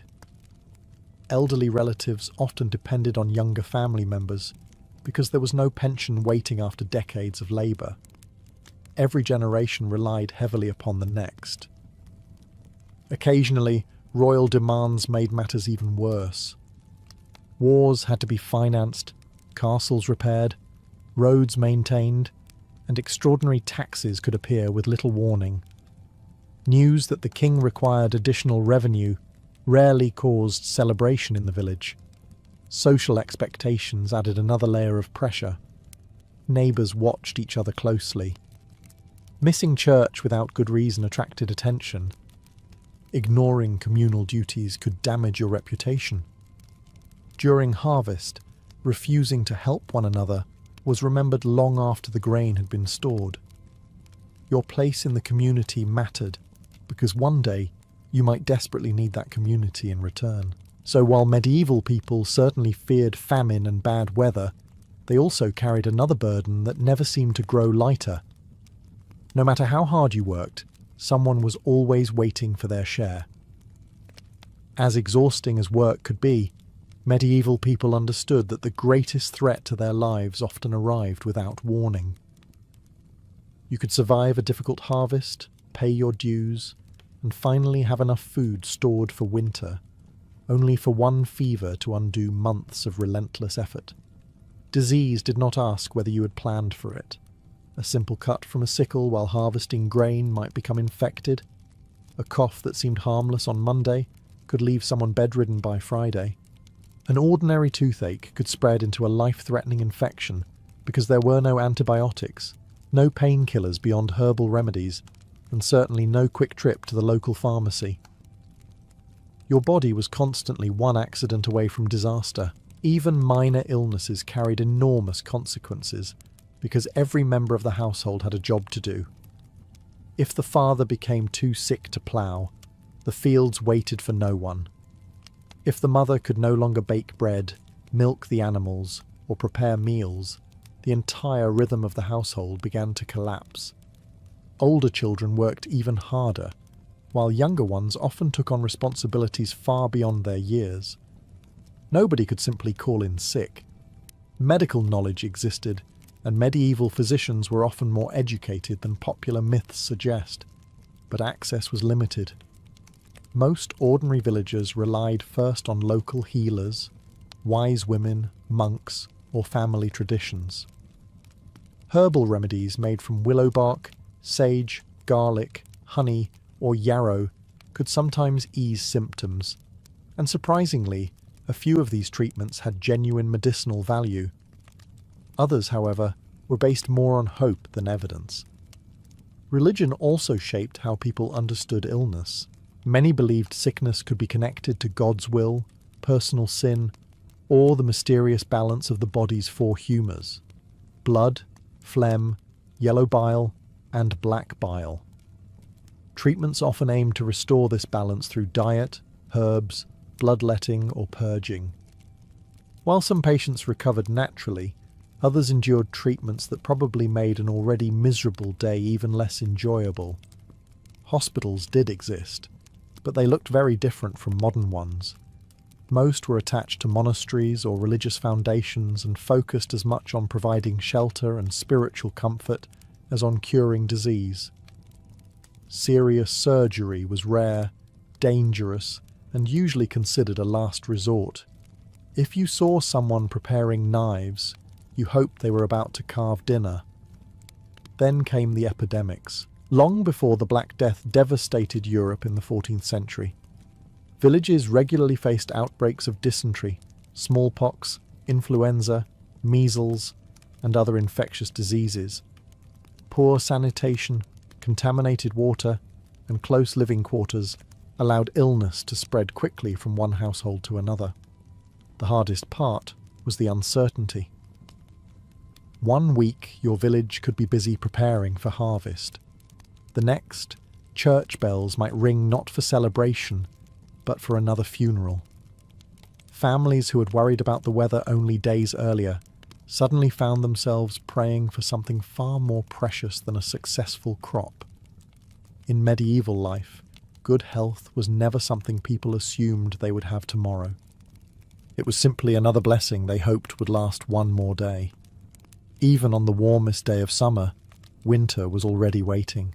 That may sound dramatic, but for a medieval family, nearly every decision made between spring and autumn was really about surviving the cold months ahead. Winter was not simply another season. It was an examination that lasted for months, and no one knew exactly what questions it would ask. Every sack of grain stored in the barn represented future meals. Every log chopped in the forest meant another night beside the fire. Every piece of salted meat hanging from the rafters was a small victory against hunger. Unfortunately, winter had an annoying habit of lasting longer than supplies did. Unlike modern households, medieval families could not visit a supermarket if food ran low. Everything had to be grown, gathered, hunted or preserved months in advance. Meat was salted or smoked, vegetables were dried, cheese was carefully stored. Ale was brewed because clean drinking water was not always reliable, and fermented beverages were often safer than untreated water. Preserving food became almost as important as producing it. A single mistake could be disastrous. If dampness reached stored grain, mould might spread through the entire supply. If rats found their way into the granary, they did not politely nibble one corner before leaving. They invited the entire extended family. Fires, another constant danger, could destroy months of preparation in a matter of hours. Every strange smell inside the storage room became a reason to worry. Fuel created another source of endless pressure. Firewood had to be gathered, cut, stacked, and kept dry before winter arrived. Families often spent countless hours collecting fallen branches or cutting timber where they were legally allowed to do so. A harsh winter consumed enormous quantities of wood, and running out meant far more than feeling uncomfortable. Without enough fuel, homes became dangerously cold, meals became difficult to cook, and illness spread more easily among weakened bodies. Livestock also needed protection. Animals required hay collected during summer, sheltered spaces away from freezing winds, and constant attention. Losing a cow or an ox during winter was not simply the loss of an animal. It could mean losing milk, future calves, or the very strength needed to plough fields once spring returned. Then there was the snow itself. Heavy snowfall could isolate entire villages for weeks. Roads disappeared beneath ice and mud. Merchants stopped arriving. News travelled slowly, if at all. If a family exhausted its supplies before the thaw, help was unlikely to appear from beyond the next hill. Perhaps that explains why medieval people celebrated the arrival of spring with such genuine joy. It was not merely the end of cold weather. It was proof that they had survived another winter, something that every single year could never be taken for granted. Even if your family was healthy, your food stores were full, and the weather had finally decided to cooperate for once, there was one source of stress that remained completely outside your control: the world beyond your village. Most medieval people rarely travelled far from home. Some spent their entire lives within a few miles of the place where they were born. Yet distant events had an extraordinary ability to arrive at their doorstep, usually bringing trouble rather than opportunity. When strangers rode into the village in a hurry, people did not gather expecting wonderful surprises. They expected bad news. Perhaps a neighbouring lord had declared war. Maybe raiders had been spotted along the nearby roads. A noble family could be feuding over land, and suddenly every peasant found themselves caught in the middle. Medieval politics had a remarkable way of involving people who had absolutely no say in them. Imagine spending months carefully growing wheat, only to watch an army march straight through your fields, because your village happened to be located between two castles. Soldiers rarely travelled lightly. Hundreds or even thousands of men required enormous amounts of food. Grain disappeared from barns. Chickens vanished from farmyards. Sheep became tomorrow's dinner. Horses consumed valuable hay that had been intended for winter. The army usually continued its journey. The villagers stayed behind to deal with what was left. Even when armies behaved with discipline, simply passing nearby created anxiety. Families hid valuables beneath floorboards or inside walls. Livestock might be driven into nearby forests in hopes they would escape being seized. Mothers kept children close, while fathers nervously watched unfamiliar banners approaching along dusty roads. War also disrupted trade. If merchants avoided dangerous routes, Villages lost access to iron tools, salt, cloth, and countless other goods they could not produce themselves. Salt was especially valuable because it preserved meat. Without it, food spoiled far more quickly. A conflict taking place dozens of miles away could quietly make winter much harder for people who had never even seen a battlefield. Then there were the rumours. Without newspapers, radios, or reliable communication, information spread by travellers, merchants, pilgrims, and wandering monks. Every story changed slightly with each retelling. One traveller claimed an entire town had burned. Another insisted the king had died. Someone else swore that bandits now controlled the next valley. Separating truth from exaggeration was nearly impossible. Yet people still had to make decisions based on these stories. Should they travel to market? Was it safe to visit relatives? Should they delay the harvest because soldiers might arrive? Nobody knew for certain. Living in the medieval world often meant preparing for disasters that might never happen, while hoping the ones you failed to imagine stayed far away. Sometimes they did. Far too often, they did not. After hearing about endless work, uncertain harvests, illness, taxes, and the constant threat of war, you might assume medieval people eagerly looked forward to moments of peace. They certainly did. The problem was finding enough of them. The image of medieval peasants working every single hour of every single day is actually an exaggeration. The church calendar included many feast days, saints' days, and religious festivals when ordinary labour slowed or stopped. Weddings, fairs, market days, and seasonal celebrations also broke up the routine. These occasions mattered deeply because they offered rare opportunities to laugh, dance, tell stories, and forget tomorrow's worries. But even during celebrations, responsibility never completely disappeared. Someone still had to feed the animals before joining the festivities. Fires still needed tending. Bread still had to be baked. Infants did not conveniently postpone crying because today happened to honour a particular saint. The rhythm of survival never paused for very long. When evening finally arrived after a full day's work, people often gathered around the hearth rather than collapsing immediately into bed. The fireplace was more than a source of warmth. It became the centre of family life. Meals were shared, clothing was repaired, tools were mended, and stories were passed from one generation to the next. Those evenings could be comforting. They could also be surprisingly busy. A torn tunic needed stitching before tomorrow's work. Fishing nets required repair. Baskets had to be woven. Grain might need grinding for the following morning. Candle making, spinning wool, and carving wooden tools often continued long after the fields had disappeared into darkness. In many homes, daylight was spent earning tomorrow's meal, while evening was spent preparing for the next day's labour. Sleep itself was not always peaceful. Many families shared a single room with children, grandparents, and sometimes even small animals sheltered indoors during cold weather. Privacy was almost non-existent.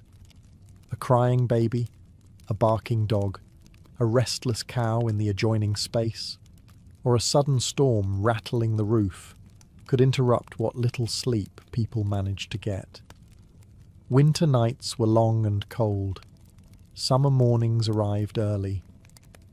Either way, the rooster remained stubbornly committed to starting the day before anyone felt ready.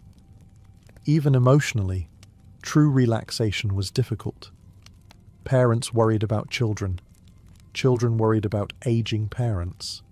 A poor harvest lingered in everyone's thoughts long after the grain had been gathered.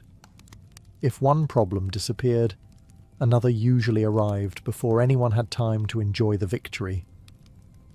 Yet this makes medieval celebrations all the more remarkable. When music echoed through the village square, when neighbours danced around bonfires, when ale flowed freely after a successful harvest, people embraced those moments with extraordinary enthusiasm.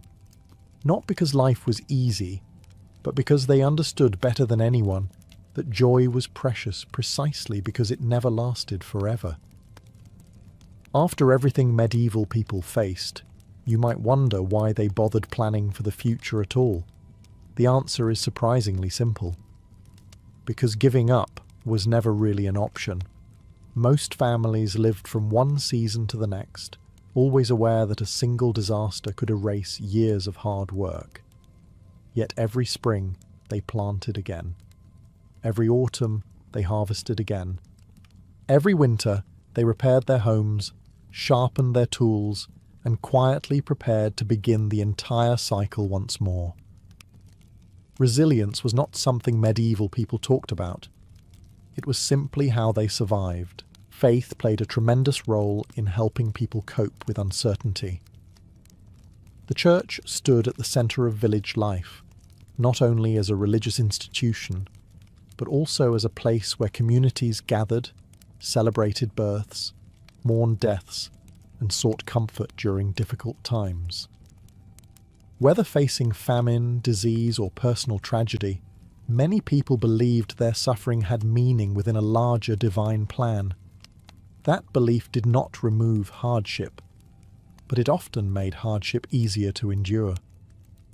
Pilgrimages became another source of hope. Some people travelled great distances to visit holy shrines, asking for healing, forgiveness, or simply better fortune.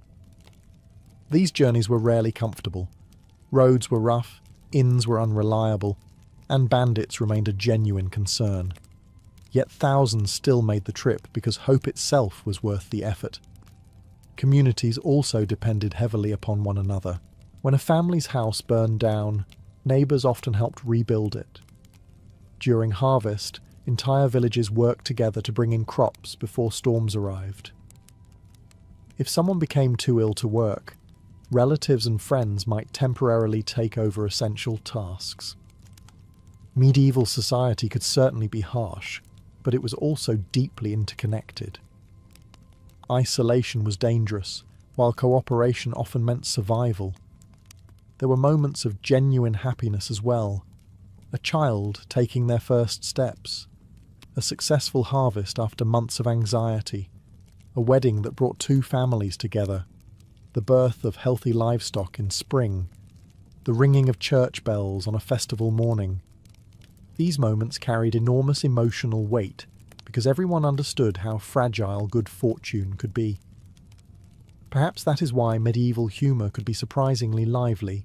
People joked during harvests, laughed at village festivals, played games in taverns, sang around fires, and delighted in practical jokes. After all, if your roof leaked, your boots had holes, and tomorrow's weather might ruin everything, you could either cry or laugh. Many wisely chose the second option. Looking back across the centuries, it is easy to see only the hardships. But medieval people saw something different. They saw another sunrise, another chance to keep their families fed, another opportunity to improve a field, repair a fence, celebrate with neighbours, or simply make it through one more day. Sometimes that was enough to keep going. And in a world filled with uncertainty, hope became one of the most valuable possessions anyone could have.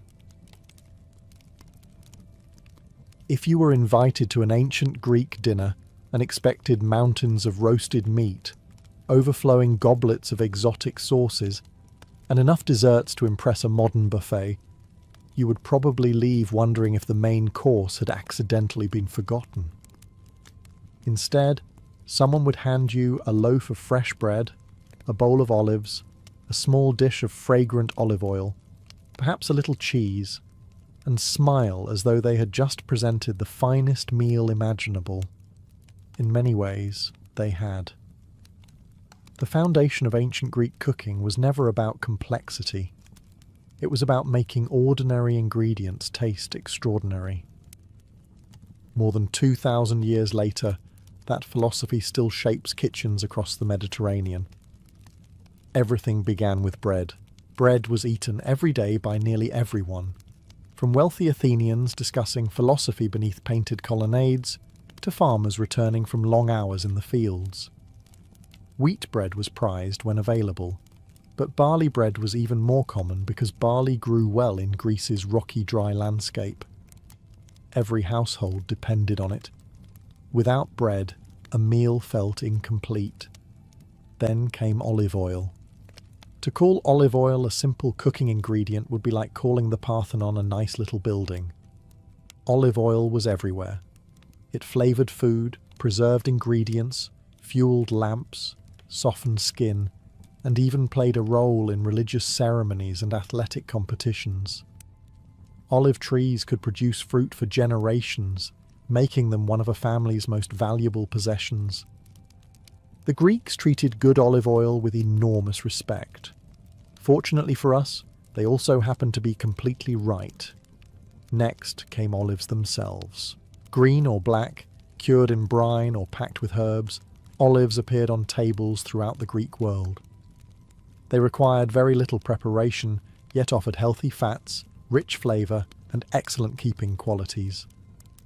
A bowl of olives alongside fresh bread could easily become an entire meal for an ordinary labourer.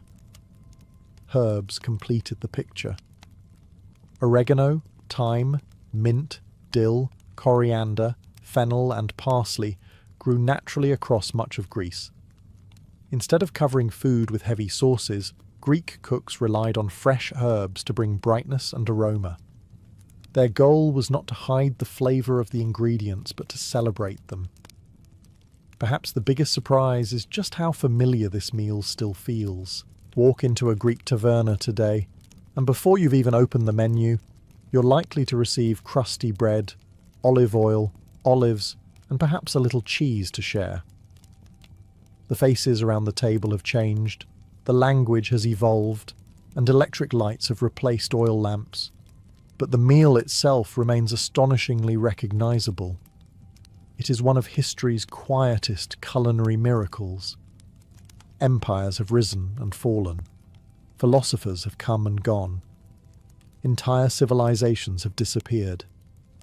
Yet somewhere, someone is still tearing off a piece of warm bread, dipping it into olive oil, adding an olive on the side, and unknowingly enjoying almost the exact same flavours that an ancient Greek would have recognised more than 2,000 years ago. If bread was the foundation of every ancient Greek meal, then one particular kind of bread quietly ruled the table for centuries. Its name was maza, and despite sounding like the latest artisan bakery trend, it was actually one of the oldest staple foods in European history. Today, most people associate bread with wheat. Soft sandwich loaves, crusty baguettes, fluffy dinner rolls, they all begin with wheat flour. But in ancient Greece, barley often took centre stage. There was a practical reason for this. Much of Greece is rocky, mountainous, and dry. Wheat prefers richer soil and more predictable rainfall. Barley, on the other hand, is remarkably stubborn. It tolerates poorer ground, survives drier conditions, and matures more quickly. In other words, it was perfectly suited to a land where farming was rarely easy. For generations, barley became the grain that kept ordinary people alive. Maza was usually made by grinding roasted or dried barley into flour. Depending on the region and the family's wealth, the flour could be mixed with water, olive oil, or sometimes a little wine before being shaped into flat cakes or coarse loaves. Some versions were baked on hot stones, while others were cooked on simple clay ovens.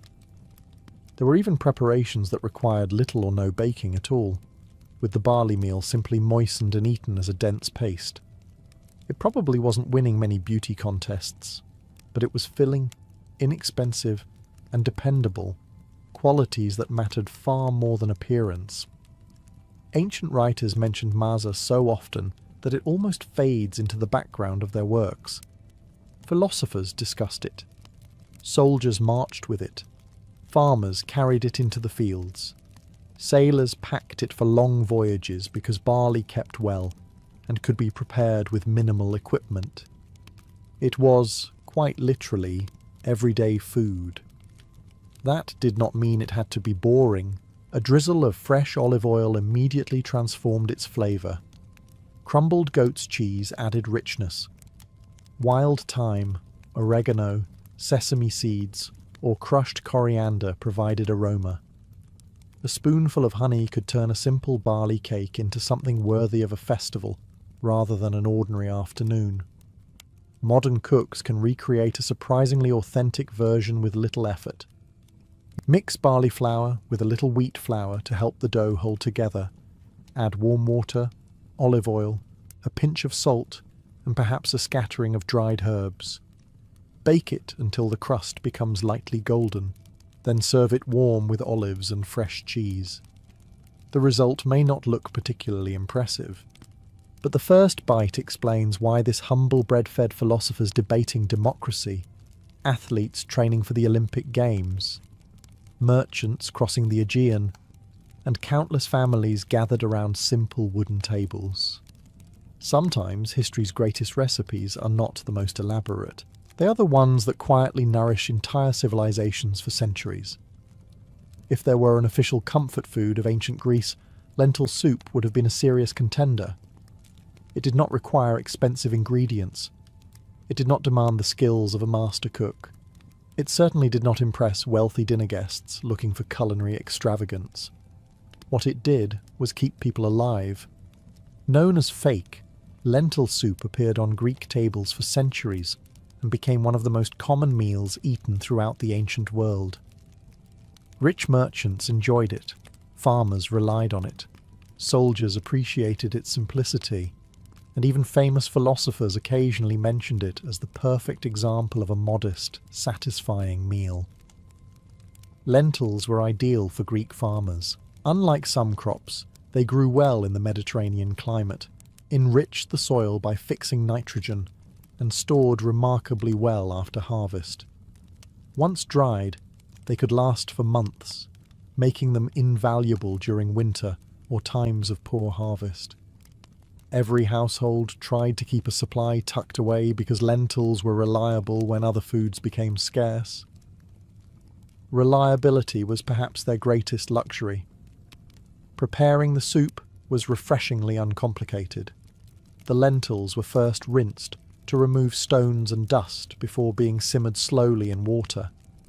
Into the pot went onions, garlic, and sometimes leeks, if they were available. A generous splash of olive oil enriched the broth, while herbs such as oregano, thyme, bay leaves, or coriander added fragrance without overwhelming the earthy flavour of the lentils. There was one ingredient, however, that often surprises modern cooks: vinegar. Rather than squeezing a lemon into the finished soup, many ancient Greeks added a small amount of wine vinegar. Lemons would not become common in Greece until many centuries later, so vinegar supplied the pleasant sharpness that balanced the richness of the olive oil. It gave the soup a bright, slightly tangy finish that modern diners often find surprisingly familiar. Some families also added carrots, celery, or wild greens depending on the season, although the exact ingredients naturally varied from one region to another. Like every truly great traditional recipe, it adapted to whatever happened to be growing nearby. There was nothing glamorous about lentil soup. In fact, comic playwrights occasionally joked about it because it was considered such an ordinary meal. If someone served lentils again, nobody gasped in amazement. They simply reached for another piece of bread. Yet that simplicity was exactly the point. Today, you can recreate an authentic version with dried lentils, onions, garlic, olive oil, bay leaves, oregano, and a splash of red wine vinegar just before serving.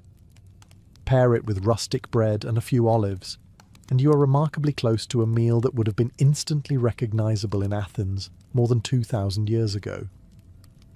It is warm, nourishing, inexpensive, and deeply satisfying, which may explain why one of the oldest recipes in European history still feels perfectly at home on a modern dinner table. If lentil soup showed the practical side of ancient Greek cooking, the next dish revealed something equally important. The Greeks knew exactly how to treat themselves. Not with towering cakes or mountains of chocolate, of course. Cocoa had not yet crossed the Atlantic, and sugar was still many centuries away. Instead, one of the simplest pleasures in ancient Greece consisted of fresh cheese, fragrant honey, aromatic herbs, and a handful of nuts. 4 humble ingredients. Together, they created a dish that still appears on Greek tables today. Cheese was one of the most valuable foods in the Greek world. Sheep and goats thrived on Greece's rocky hillsides far better than cattle, so their milk became the foundation of the country's dairy production. Fresh cheeses were especially common because they required relatively little aging and could be prepared by ordinary households. The result was soft, creamy, and pleasantly tangy. While modern feta is probably the cheese most people associate with Greece, the cheeses eaten in classical Athens were often milder and closer to today's fresh goat cheese or young sheep's cheese. They were spread onto bread, crumbled over vegetables, or simply eaten on their own. Then came the honey. If olive oil was the king of Greek cooking, honey was undoubtedly its queen. Without refined sugar, honey provided nearly all the sweetness people enjoyed. Greek beekeeping was already highly developed, and the honey produced from wild thyme flowers became especially famous. Even today, thyme honey from Greece is considered among the finest in the Mediterranean. A drizzle transformed the cheese completely. The salty richness met warm floral sweetness, creating a balance that modern chefs still chase in expensive restaurants. The Greeks, meanwhile, had been quietly enjoying it for centuries. Fresh herbs elevated the dish even further. A sprinkle of thyme echoed the flavour of the honey. Mint added freshness. Oregano introduced an earthy aroma. Some families scattered crushed walnuts or almonds across the top, adding a satisfying crunch that contrasted beautifully with the soft cheese. It was elegant without trying to be. Perhaps that is why the recipe has survived for over 2,000 years. Making it today requires almost no effort. Place fresh goat cheese or sheep's cheese on a plate, drizzle generously with good quality honey, scatter chopped walnuts over the top, finish with a pinch of fresh thyme and a light splash of excellent olive oil if you're feeling particularly authentic. Serve it with warm rustic bread.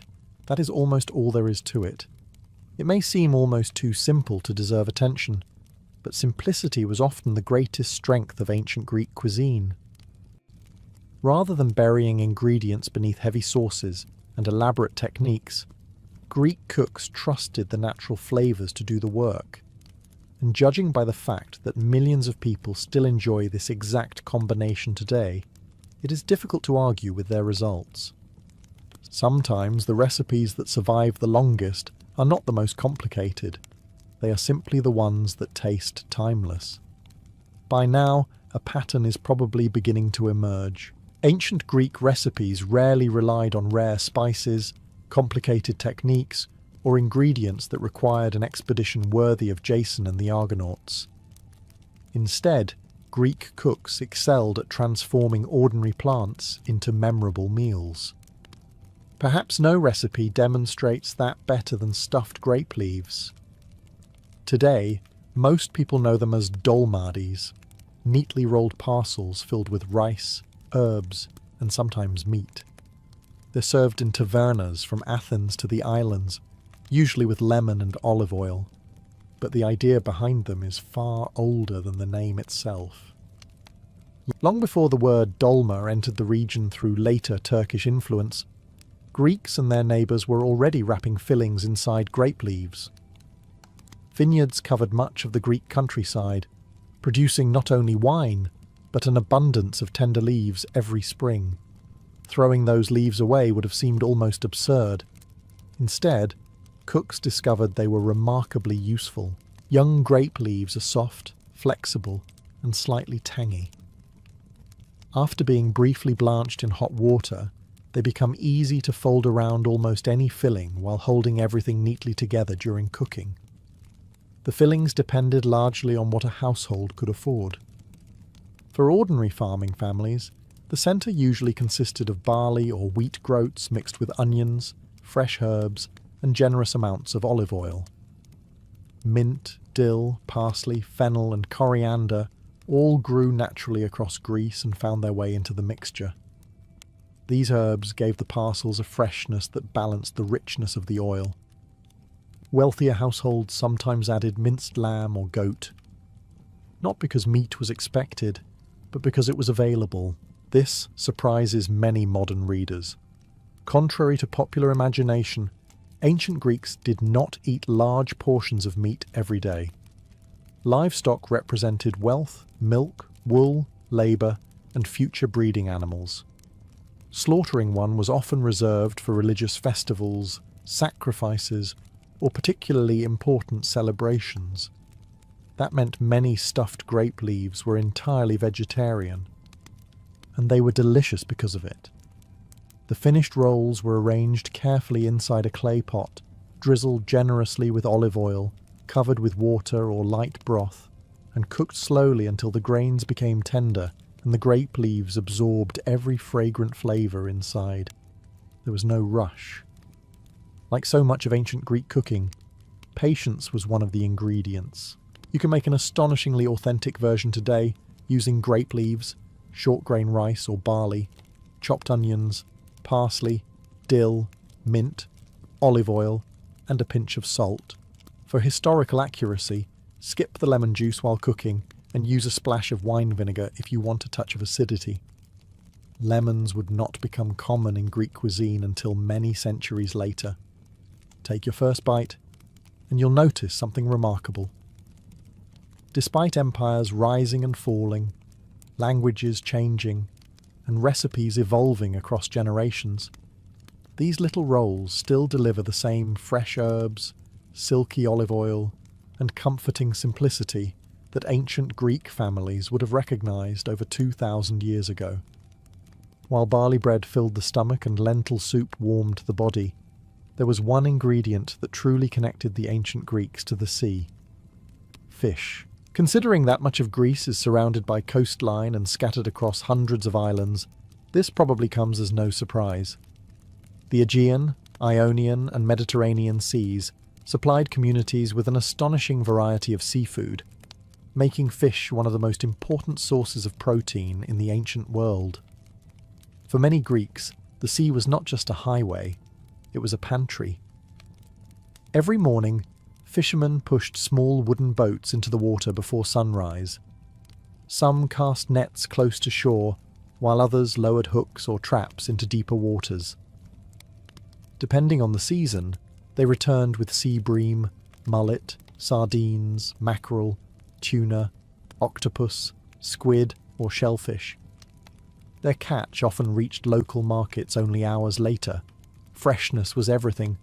Without refrigeration, fish spoiled quickly, so coastal communities enjoyed it immediately.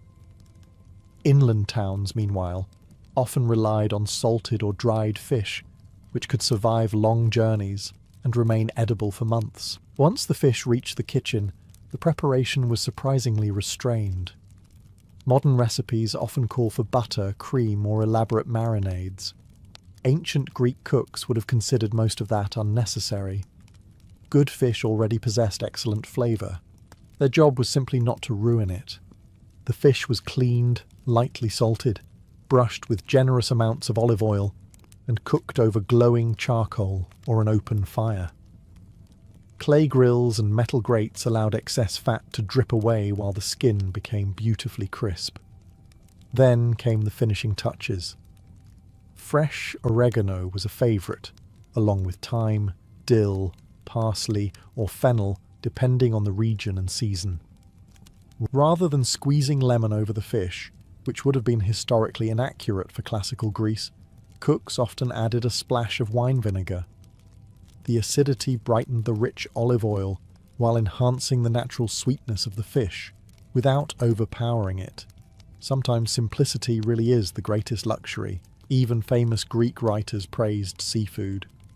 Wealthier Athenians developed particular enthusiasm for expensive species like red mullet, occasionally paying astonishing sums for especially prized fish.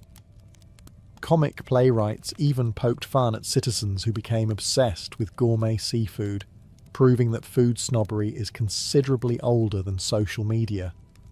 Fortunately, you do not need the budget of an Athenian aristocrat to recreate this meal. Choose a whole sea bream, sea bass, trout, or any firm white fish.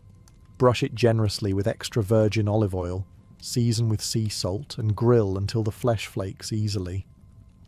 Finish with chopped oregano, fresh parsley, and just a splash of red or white wine vinegar. Serve it alongside warm barley bread and a handful of olives.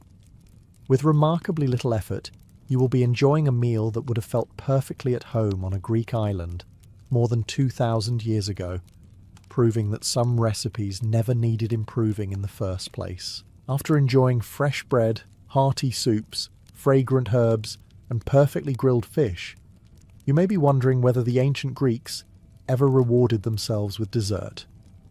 The answer is yes, and surprisingly, one of their sweetest creations bears an uncanny resemblance to something you can still order in countless cafes today: cheesecake. Not the towering New York version with cream cheese and strawberry sauce, of course. Ancient Greek cheesecake was much simpler, lighter, and far older. Yet historians consider it one of the earliest recorded cheesecakes in history, with recipes dating back well over 2,000 years. Its origins may be even older than classical Greece itself. Archaeologists have found cheese-making equipment on the Greek mainland dating back thousands of years before Socrates ever asked uncomfortable philosophical questions. Once people learned how to make fresh cheese, turning it into a satisfying baked treat was almost inevitable. The Greeks called one version plakos, meaning flat cake. Rather than layers of sponge and frosting, it consisted of fresh cheese mixed with flour and sweetened with honey. Some recipes included eggs to bind the mixture, while others relied on the cheese itself to create a soft, dense texture. Once prepared, the cake was baked until lightly golden before receiving another drizzle of honey over the top. Simple, elegant, remarkably modern. One ancient writer, Athenaeus, preserves references to cheesecakes served at banquets, while other historical sources suggest similar cakes were offered during religious festivals and celebrations. Perhaps the most famous tradition links cheesecake to the ancient Olympic Games. According to later accounts, athletes competing at Olympia were served cheesecakes before events as a source of nourishment and energy. Whether every competitor actually enjoyed them remains debated by historians, but the idea is certainly believable. Fresh cheese provided protein, flour supplied carbohydrates, and honey delivered a quick burst of energy. It was essentially an ancient sports snack, just with considerably fewer marketing slogans. Making an authentic version today is surprisingly straightforward. Mix fresh ricotta or soft goat cheese with a little wheat flour, 1 egg, and several generous spoonfuls of good quality honey. Some modern cooks also add a touch of thyme or a handful of sesame seeds, ingredients that would have felt perfectly at home in an ancient Greek kitchen. Bake until lightly browned, then drizzle with even more honey before serving. The result is nothing like the rich cheesecakes many people expect. It is lighter, less sweet, and allows the flavour of the cheese to remain at the centre of the dish. Every bite reflects the ancient Greek approach to cooking. Use excellent ingredients, interfere with them as little as possible, and trust nature to provide the flavour. Perhaps that is why this humble dessert has survived for millennia. Long before cafes displayed cheesecakes behind polished glass counters, Greek families were already gathering around simple wooden tables, slicing into warm, honey-sweetened cheesecakes, and proving that some of history's greatest desserts never needed excessive decoration to become unforgettable. If there was one ingredient that truly defined sweetness in ancient Greece, it was honey. Not because people preferred it over sugar, they simply had no alternative. Sugarcane existed in distant parts of Asia, but refined sugar would not become a familiar ingredient around the Mediterranean for many centuries. For the Greeks, nearly every sweet treat depended on the hard work of bees. Honey-flavoured cakes, sweetened wine, glazed fruits, accompanied cheese, and even found its way into medicines. It was one of the most treasured ingredients in the kitchen. Fortunately, Greek beekeepers had become exceptionally skilled at producing it. Hives were often placed near hillsides, covered in wild thyme, rosemary, and aromatic flowers. As a result, different regions produced honey with distinct flavours, much like modern wines, reflect the land where grapes are grown. Thyme honey became especially prized for its rich aroma and floral sweetness, earning admiration that continues to this day. With honey in abundance, cooks created desserts that were surprisingly simple. One of the oldest surviving examples combined toasted sesame seeds with warm honey. Once mixed together, the sticky mass was pressed into thin slabs and left to cool before being cut into pieces. The result resembled today's sesame brittle or energy bars, offering a satisfying crunch alongside natural sweetness. It was portable, nutritious, and lasted well during travel. Ancient hikers would probably have approved. Another favourite consisted of small fried cakes made from wheat flour and olive oil. Once golden and crisp, they were drenched generously in honey, and sometimes sprinkled with sesame seeds or crushed nuts. The outside remained lightly crisp while the inside stayed soft and tender. You could almost imagine someone reaching for a second one, while quietly insisting they were only checking if the first had been cooked properly. Fresh fruit also played an important role in Greek desserts. Figs, grapes, pomegranates, apples, and pears were often served after meals. Some were eaten fresh, while others were dried to preserve them through winter. Dried figs became especially valuable because they concentrated their natural sweetness and could be stored for months without spoiling. Walnuts and almonds frequently accompanied these fruits, creating combinations that modern nutritionists would probably describe as remarkably balanced. The Greeks simply described them as dinner. Recreating these ancient desserts today requires very little effort. Toast sesame seeds until fragrant, stir them into gently warmed honey, spread the mixture onto parchment paper, and allow it to cool before slicing. Or fry small rounds of simple dough in olive oil before finishing them with honey and chopped walnuts. The flavours are wonderfully familiar. There is no refined sugar, no artificial flavouring, no colourful frosting competing for attention. Instead, every ingredient contributes exactly what nature intended, and perhaps that is the greatest surprise of all. More than 2,000 years later, these humble honeycakes and sesame sweets do not feel like historical curiosities. They simply taste like desserts that never went out of style. After travelling through the kitchens of ancient Greece, one thing becomes impossible to ignore. As the first rays of sunlight begin to creep over the rocky hills of ancient Greece, an entire farming family is already awake. There are no alarm clocks. The goats provide enough noise for that. Inside a small stone house with a packed earth floor, the fire that burned through the night is carefully stirred back to life. Someone adds a few dry branches. Another reaches for yesterday's bread. Children rub sleep from their eyes while adults are already thinking about the work waiting beyond the doorway. The fields will not wait. Neither will the sheep, the vines, or the olive trees. Before anyone leaves for a long day of labour, the family gathers for breakfast. By modern standards, it is remarkably simple. By ancient Greek standards, it is exactly what is needed. The meal begins with bread. Usually, this is coarse barley bread rather than fine wheat bread. Barley thrived in Greece's dry, rocky soil, making it the grain most ordinary families relied upon. The loaf is dense, slightly nutty, and often baked every few days. meaning today's breakfast may involve bread that is no longer perfectly fresh. That is hardly a problem. A generous drizzle of olive oil brings it back to life. The oil itself is one of the household's greatest treasures.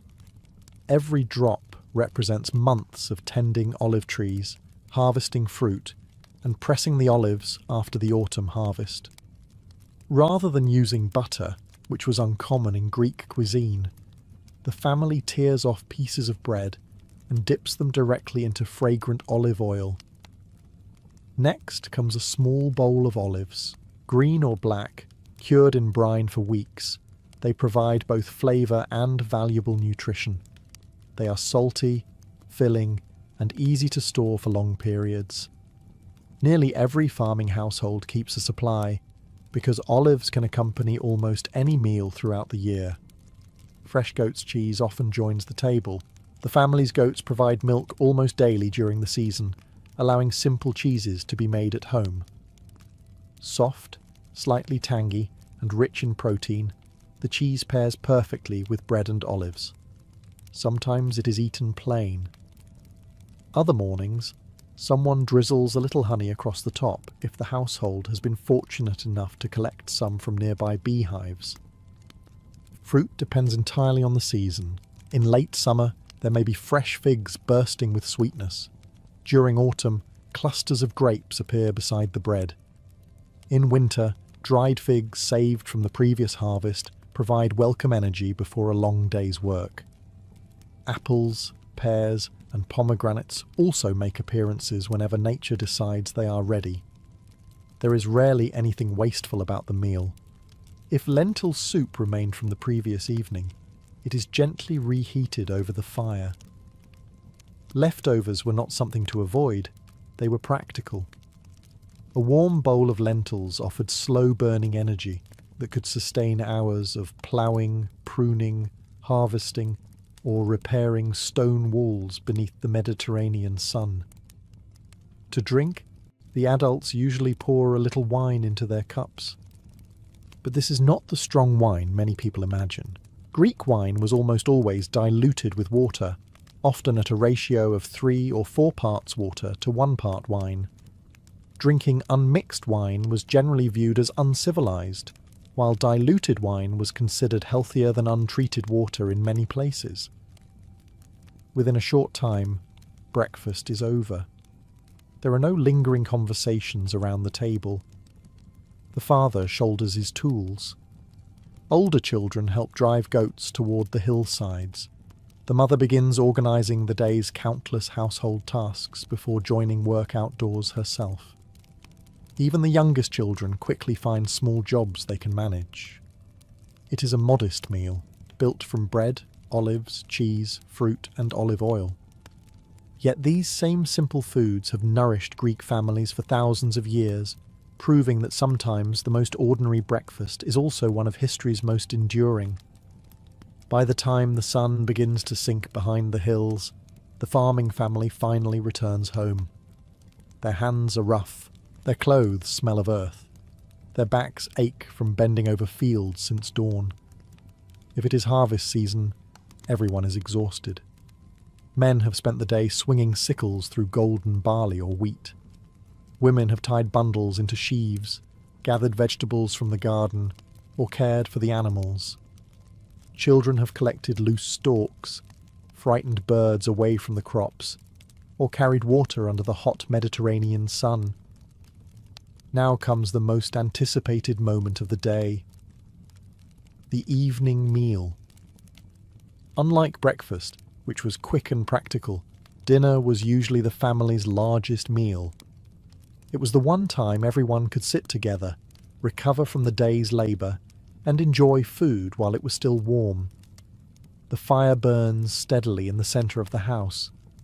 Suspended above it is a clay pot that has been simmering for hours. Inside is a thick stew.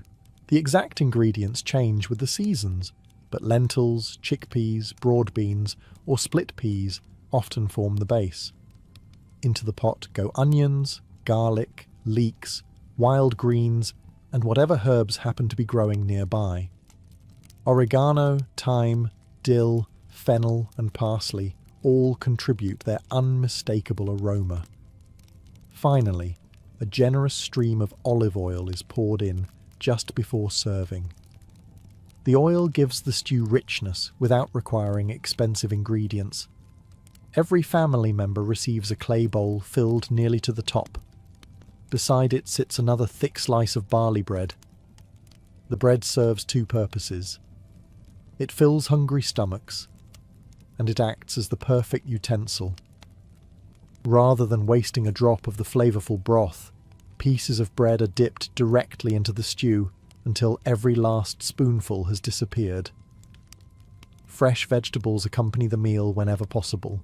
Cucumbers, onions, cabbage, radishes, and leafy greens appear according to the season. They are often dressed with little more than olive oil, vinegar, and herbs. Simple ingredients, remarkable flavour.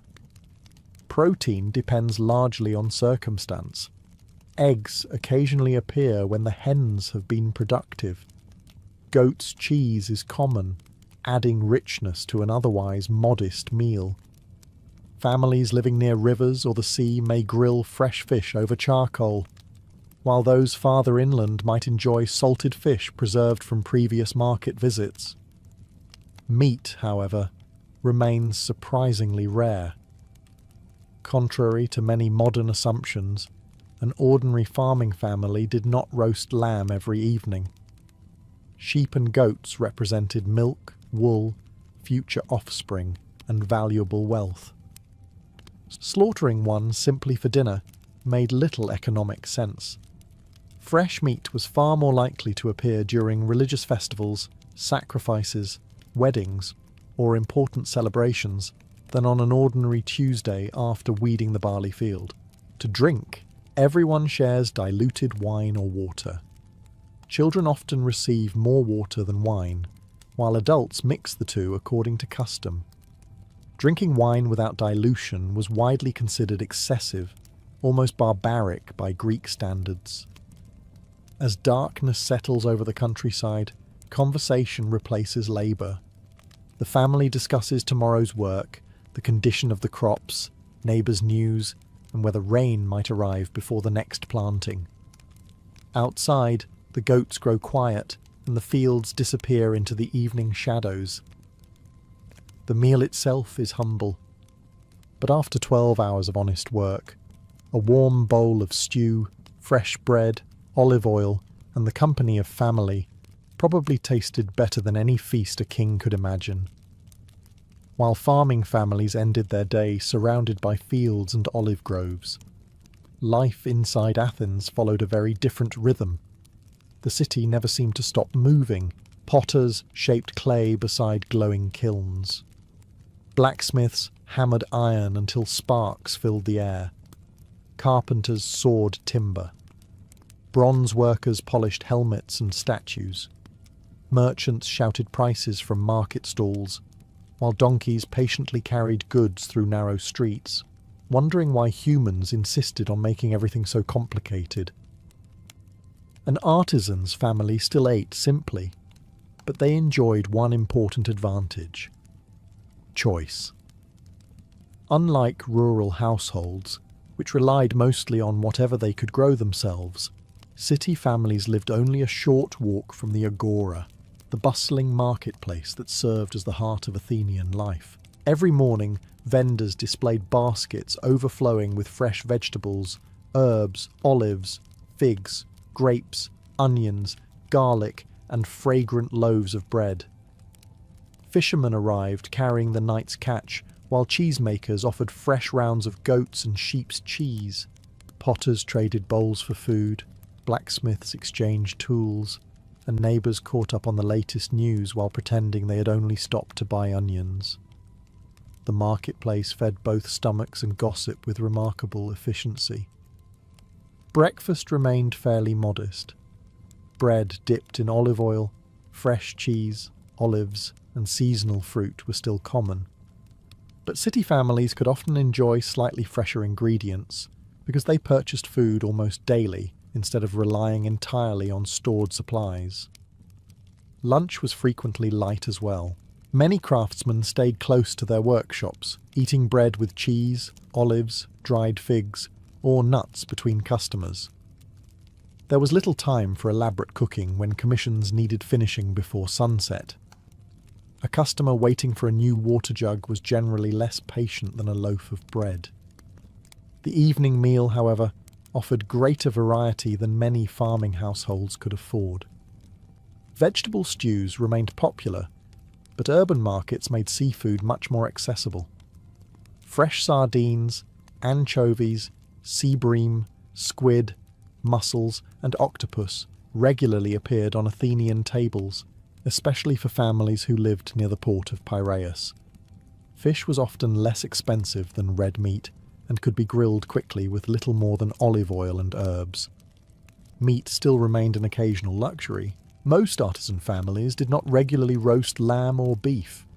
Instead, pork, goat, or lamb appeared during religious festivals, family celebrations, or after public sacrifices, when portions of the animals were distributed among the community. These occasions transformed an ordinary dinner into something everyone remembered. Wine accompanied the meal, always mixed with water, according to Greek custom.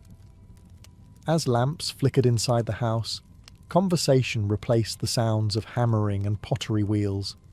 The family discussed customers, politics, theatre performances, and rumours spreading through the agora.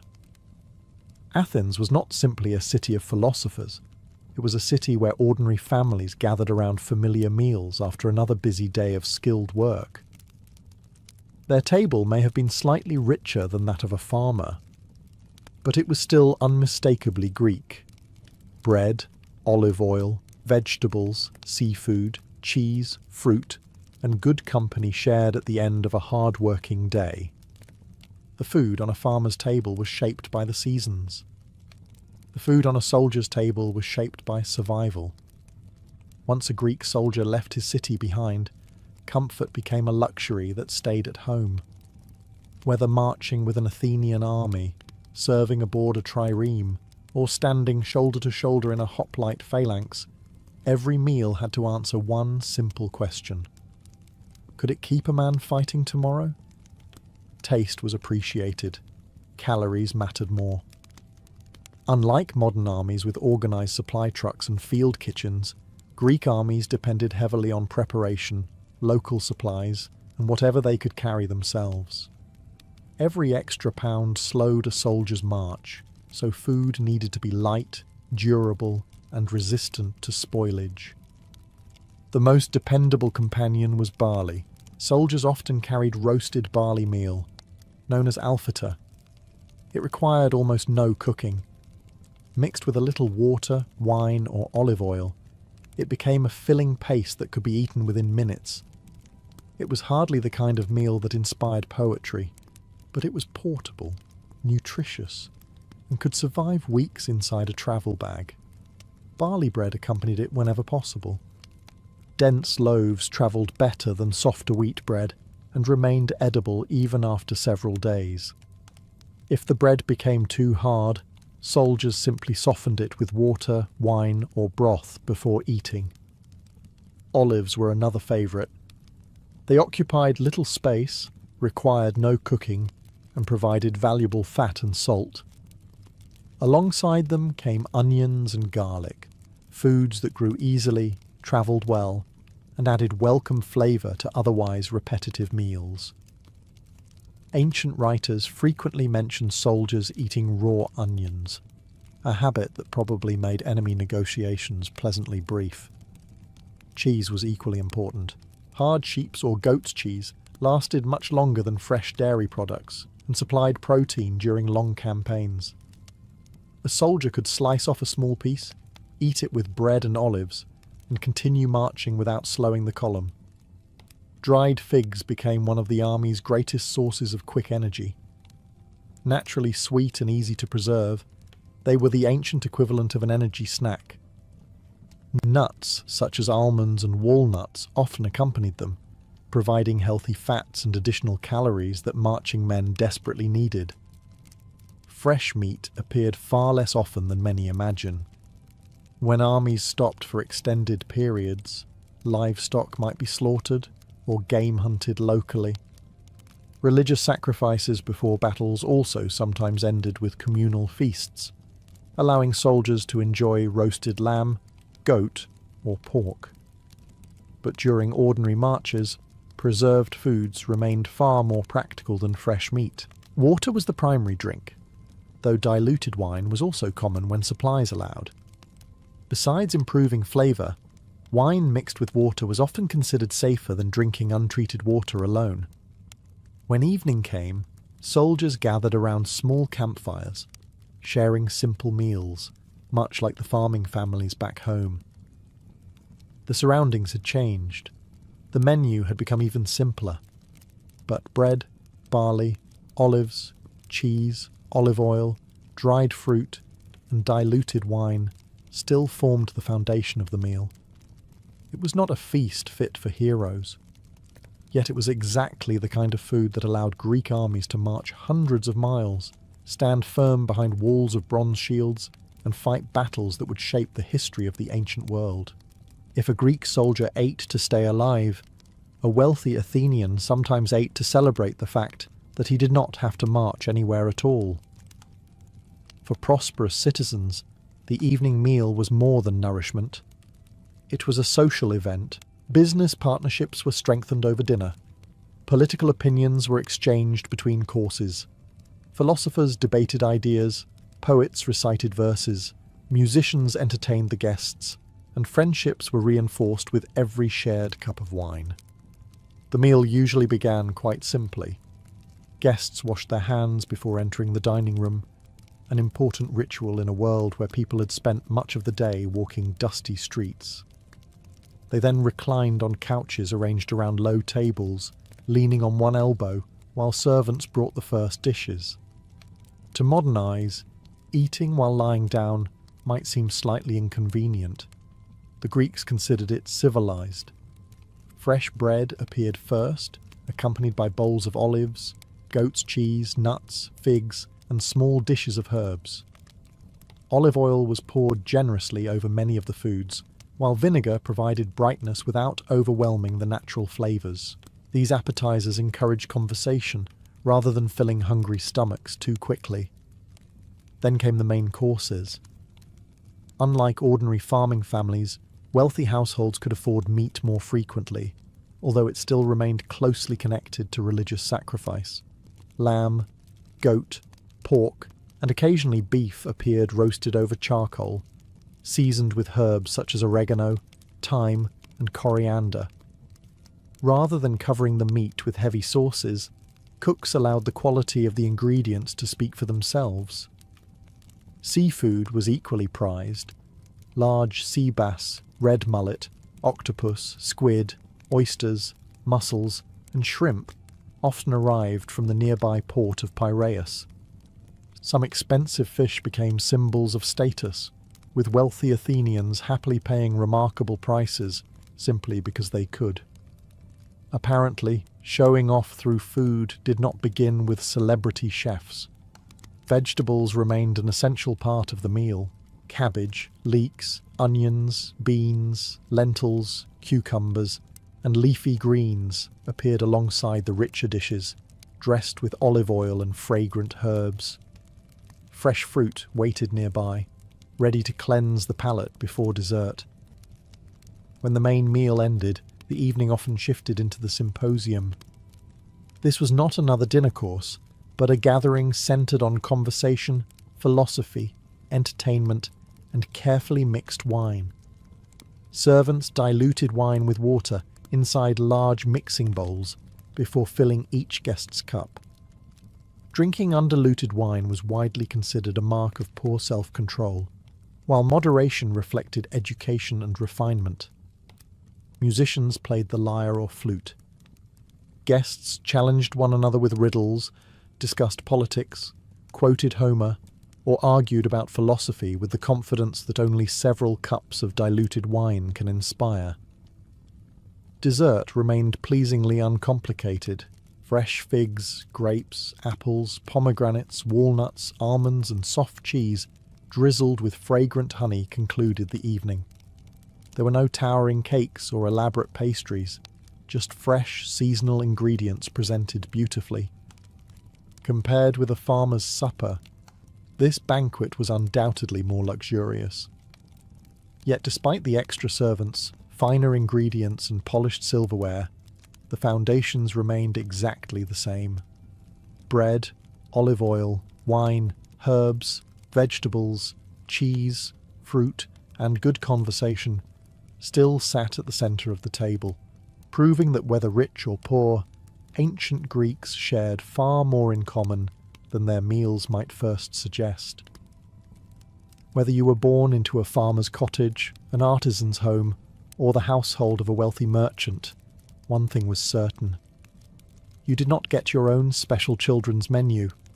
Ancient Greek children ate much of the same food as everyone else.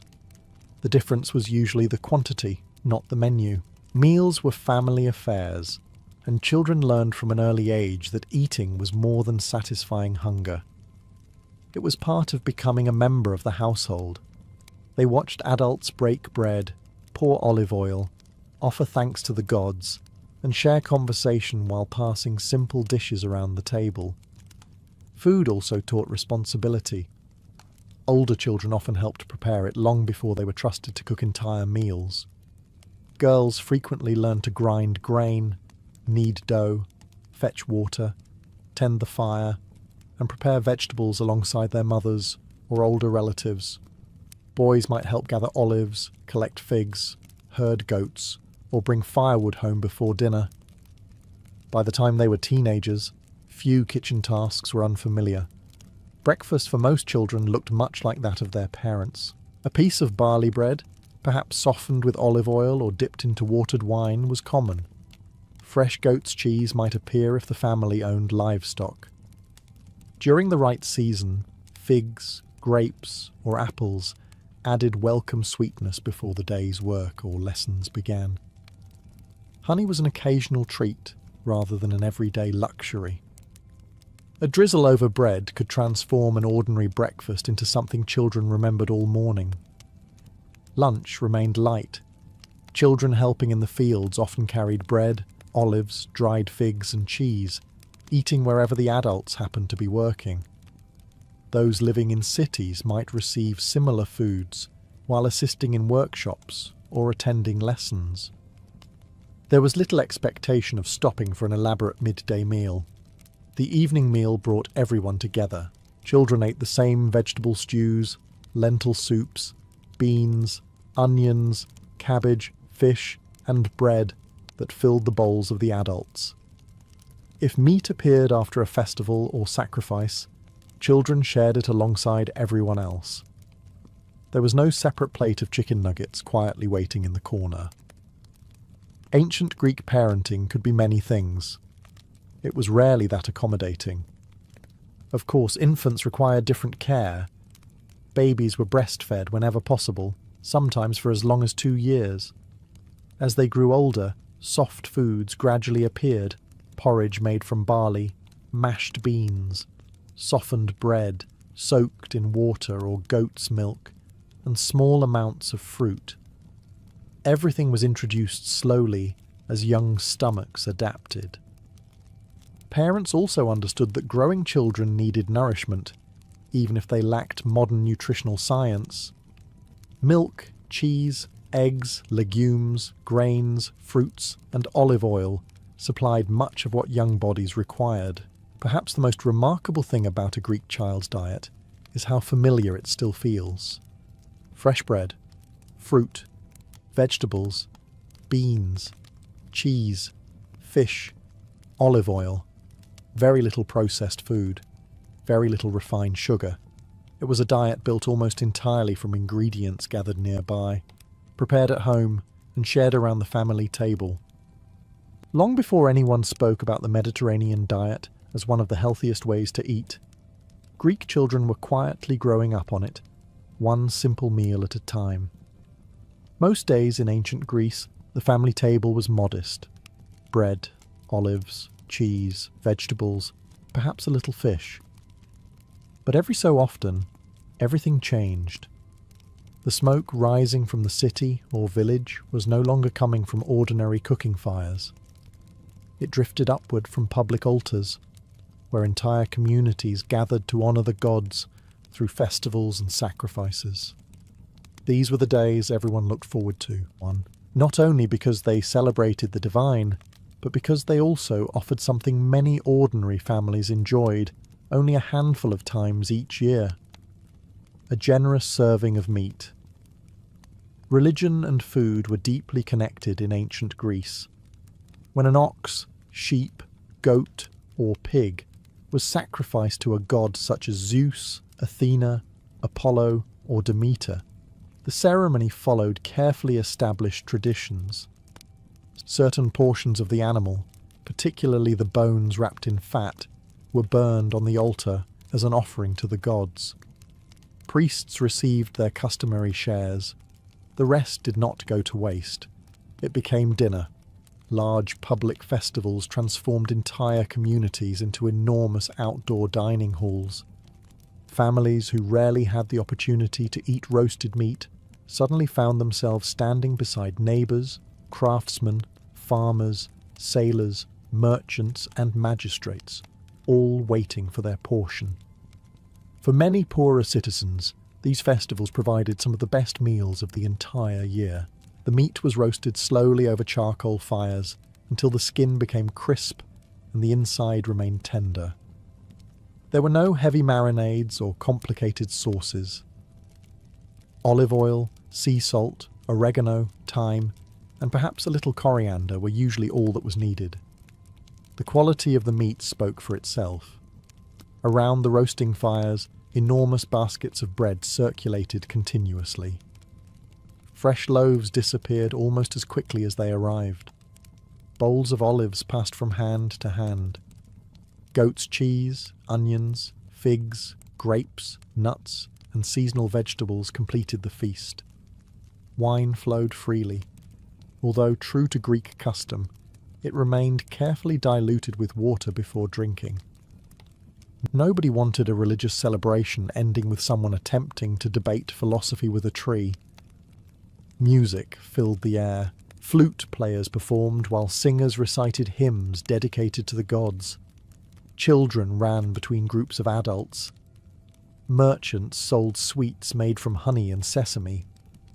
Athletes competed in games during larger festivals, while poets and actors entertained enormous crowds. Meals became something far greater than eating. They became shared experiences. Rich and poor often found themselves participating in the same celebration, eating from the same sacrifice, honouring the same gods. Social differences certainly remained, but for a few hours, an entire city could gather around the same source of food. Perhaps that explains why festivals occupied such an important place in Greek life. They nourished more than hungry stomachs. They strengthened friendships, reinforced religious traditions, celebrated successful harvests, and reminded every family that they belonged to a larger community.